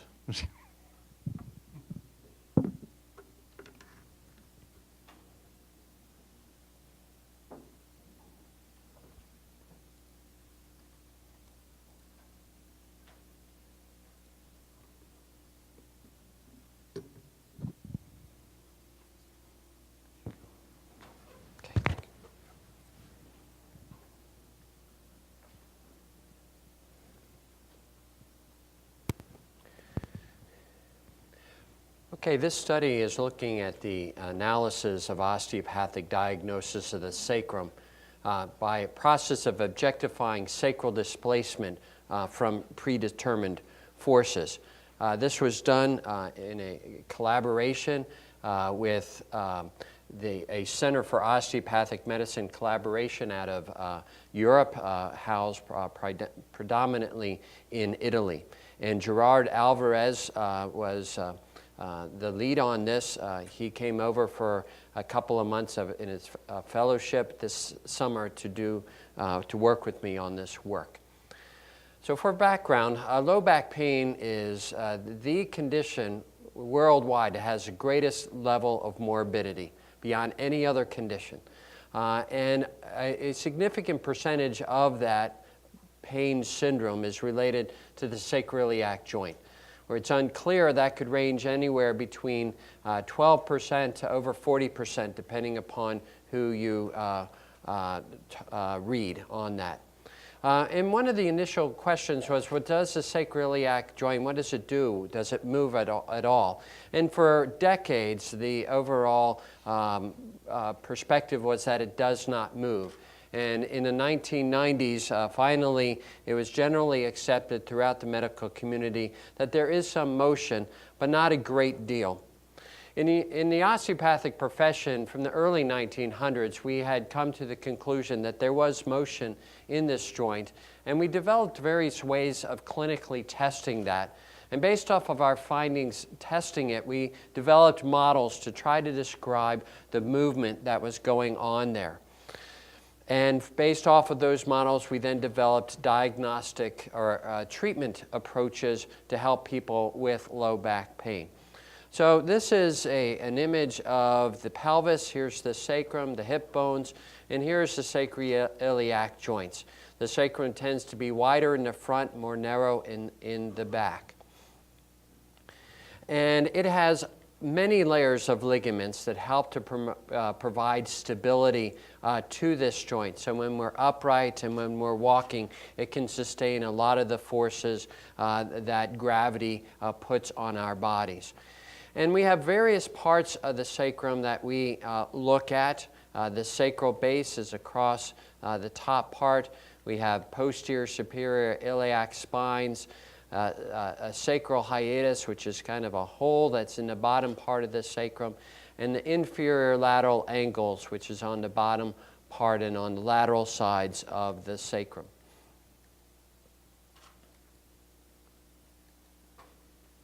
So when we push on the sacrum, we came to the conclusion that the sacrum had different axes of motion. It has a vertical axis, 3 different horizontal axes, and these oblique axes. And so anytime the body has certain types of forces, it could move in any of those directions.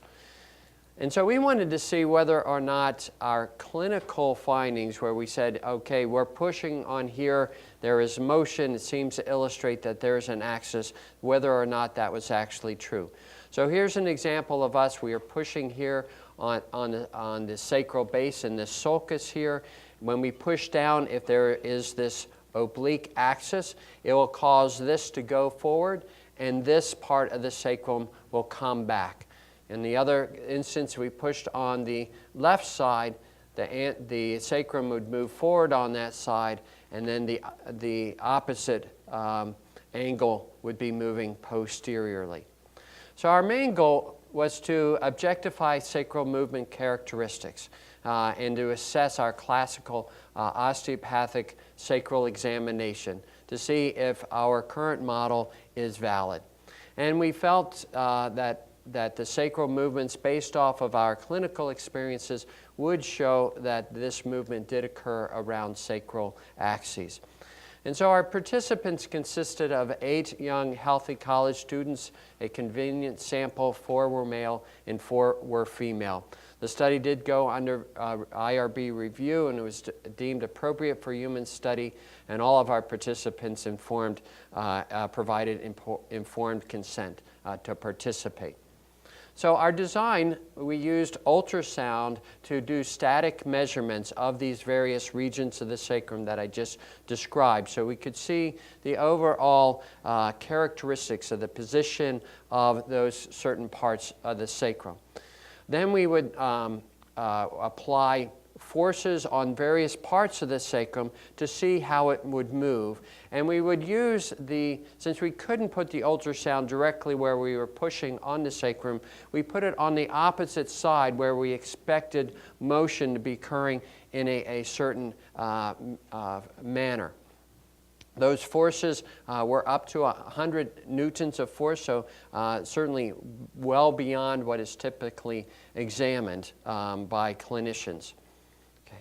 And we use a Terrason ultrasound system, which is designed specifically to do musculoskeletal diagnostic work.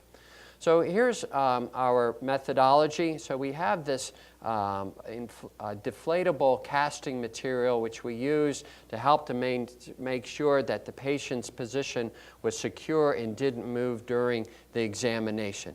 We use ultrasound to localize the different parts of the sacrum that we were interested in evaluating. And then we took a pressure sensor and put it over the part of the sacrum we were applying the force to.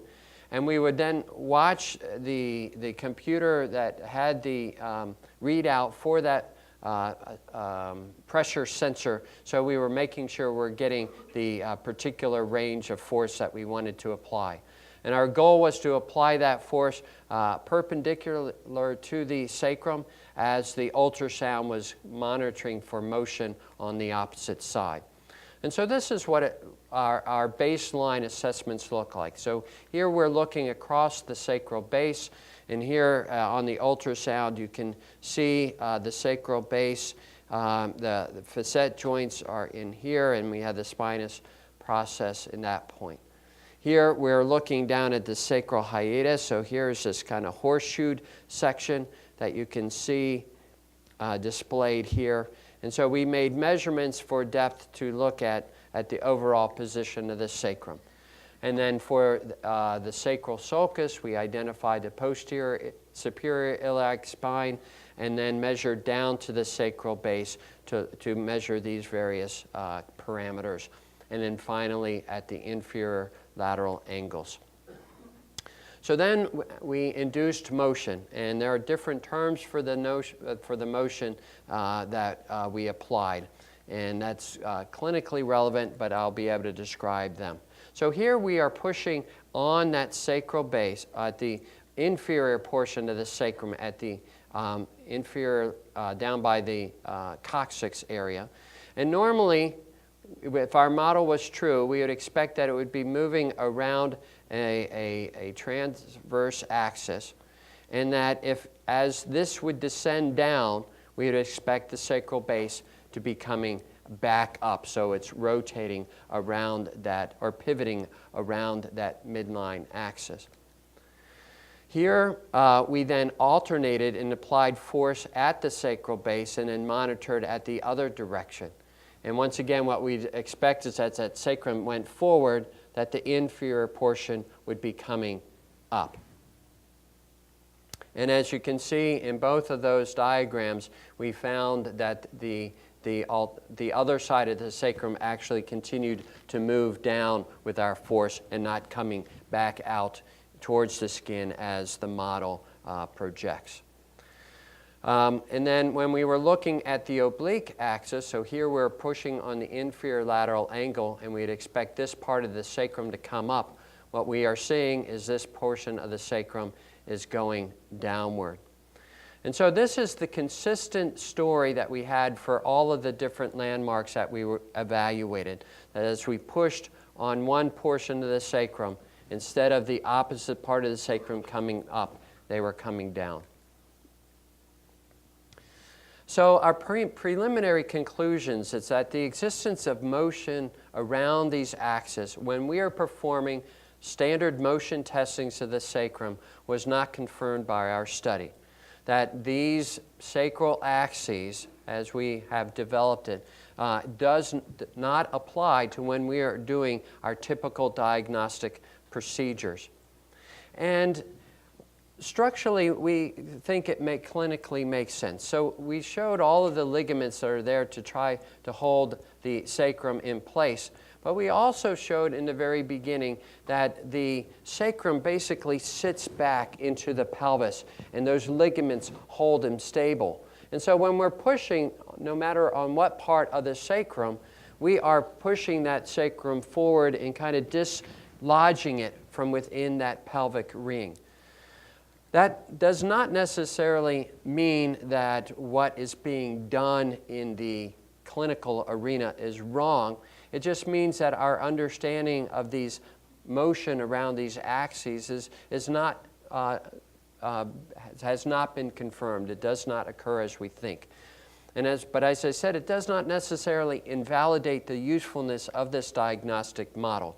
We feel that tests are still valid because it can help us still localize areas of restriction that could be the cause of the pain that's occurring in that low back, and that we need future studies with larger populations, more diverse populations, including those with low back pain, to truly understand these characteristics of the sacroiliac joint. Thank you very much for your time, and I'd be happy to take some questions.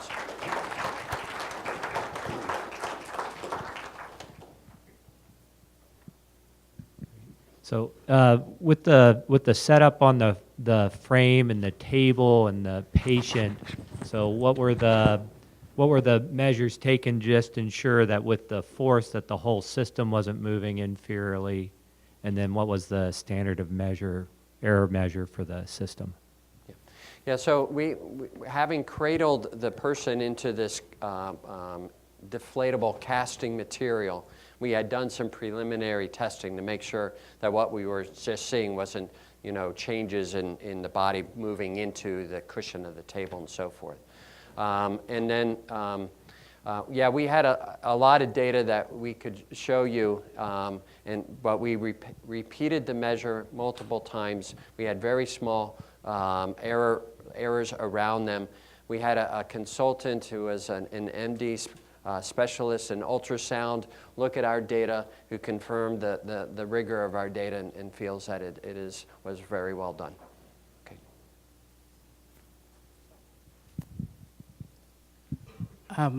I'm not a physician, so I'm not going to question any of your experiment. My question is, you said that this is mostly for low back pain, whether you can improve on that. So what I'm asking is, I'm wondering, again, the sciatic nerve passed through the sacrum also, right? So whether this can be used for the sciatic pain of people who have sciatica. So whether is there any relief can be found by this method? Yeah, so question about could this help with sciatic pain? And so absolutely, the sciatic nerve has many of its nerve roots coming from the sacrum, and position of the sacrum can put a lot of tension on the various muscles like the piriformis.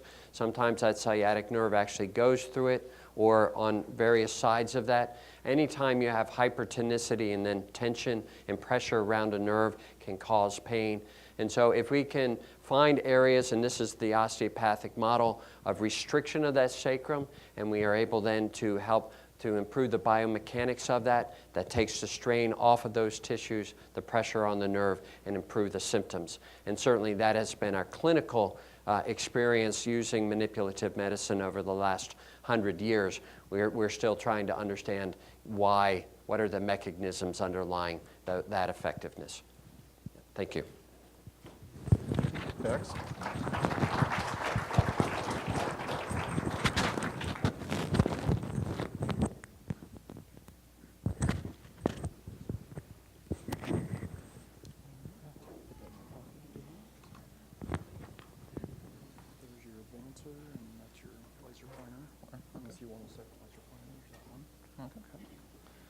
All right, welcome, Dr. Demery. Hello.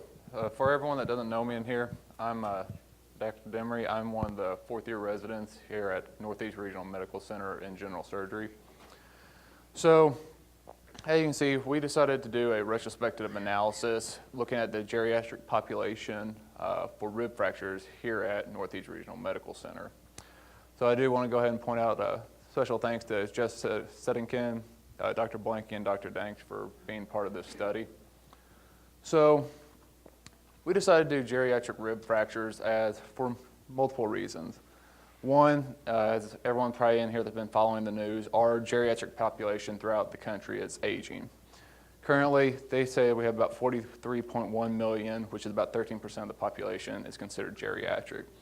By 2050, their estimate is going to be approximately 20% of the population, or 83.7 million.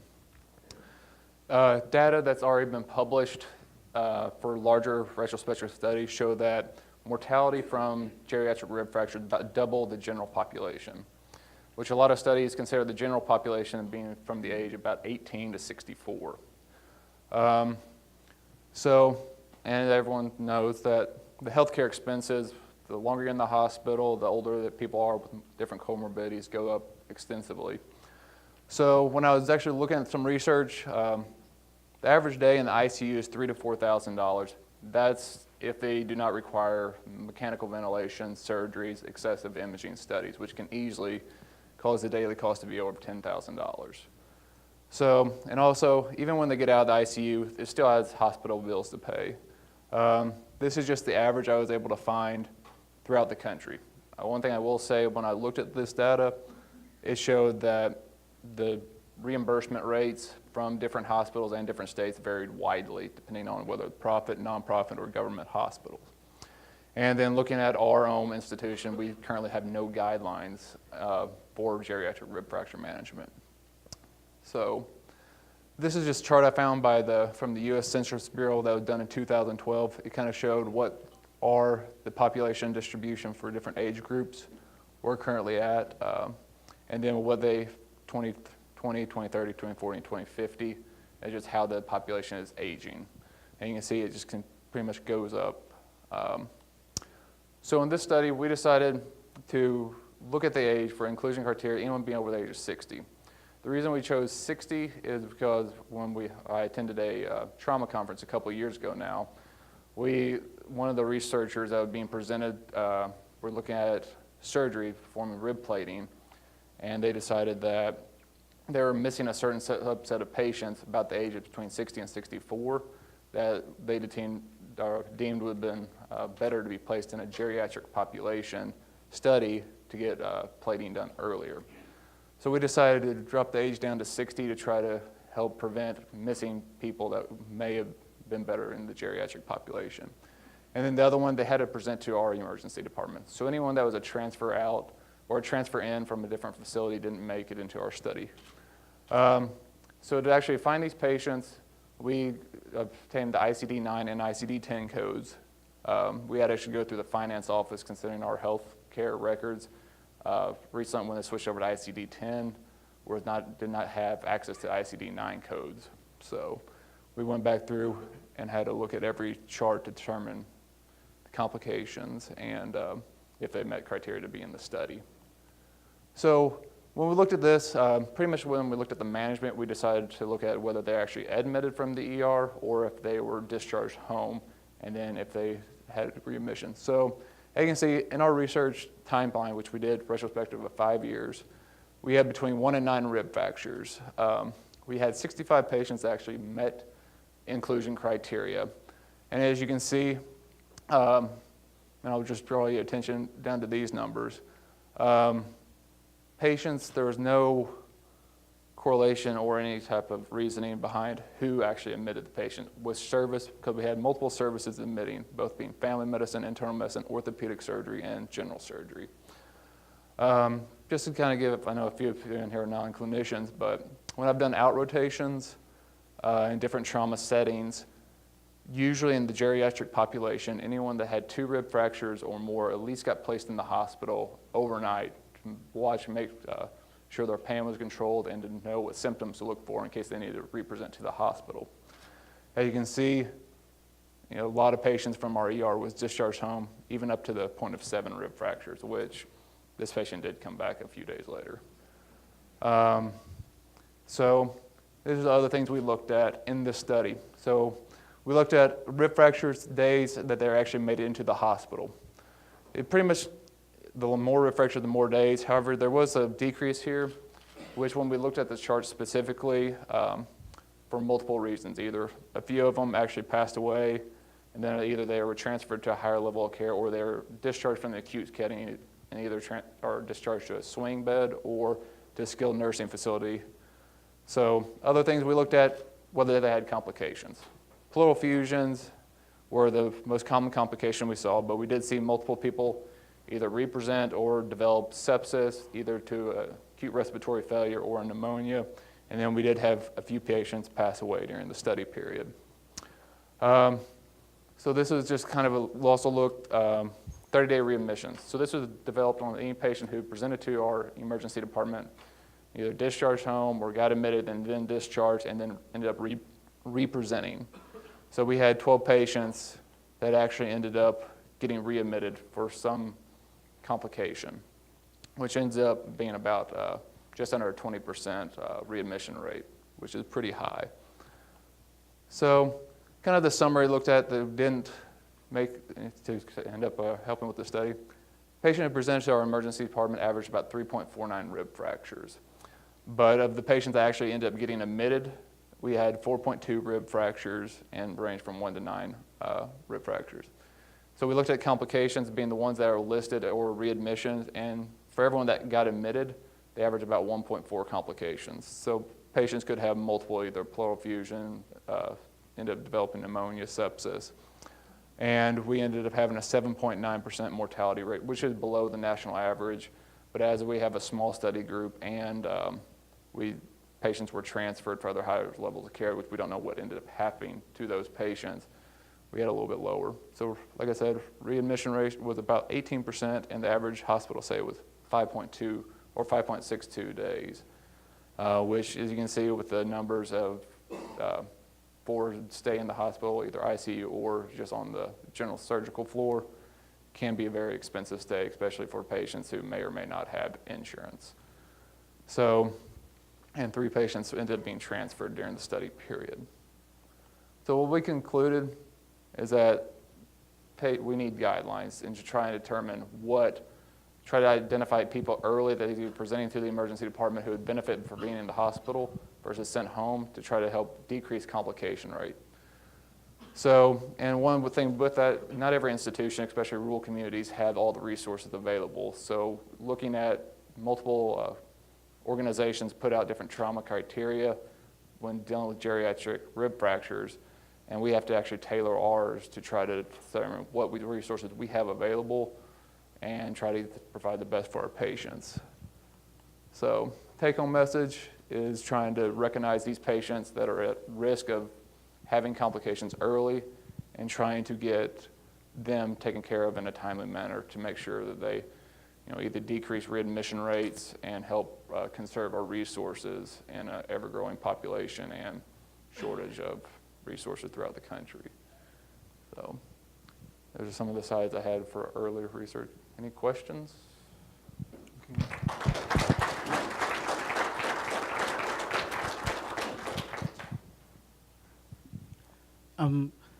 The statistics you showed at the end that the 30-day readmission rate is 18.5, which is very high.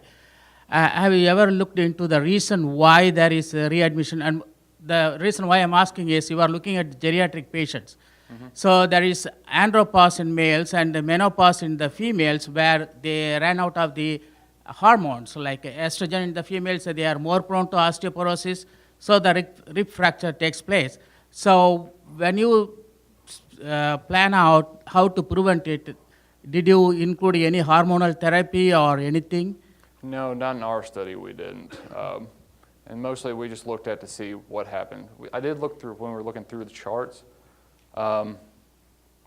it just varied the treatment, and kind of it looked like, you know, if they're discharged early through the emergency department instead of being admitted, they didn't recognize the severity of the patient, of the illness.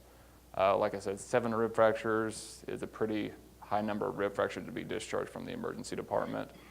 But, so I think it was a kind of a base clinical knowledge, didn't recognizing severity of illness. But as like talking about estrogen or whether women or men were at higher risk, we didn't look at that specifically. One of the problems with rib fractures like that is pain. So they have so much pain they can't breathe, and then you get problems with breathing, and they can't move, and so it has impact on how long they stay in the hospital. Oh, yeah. Which raises the question of anesthesia and how you treat the pain. So have you noticed a trend of what we're doing here, like catheters, you know, long-term catheters, epidurals, that kind of thing? So that's a little outside of what we did in this research, but yes, here at our institution we do epidurals frequently. But kind of one thing with being admitted to so many different services, every attending is going to manage a patient a little bit differently. So that's why we're trying to develop at least a guideline to start. That's something we can look at in a different study to see, you know, how the management actually inpatient differed from, you know, service to service. But in this one, we just looked at whether they got admitted or not, being this big criteria. All right, well, thank you. Thank you.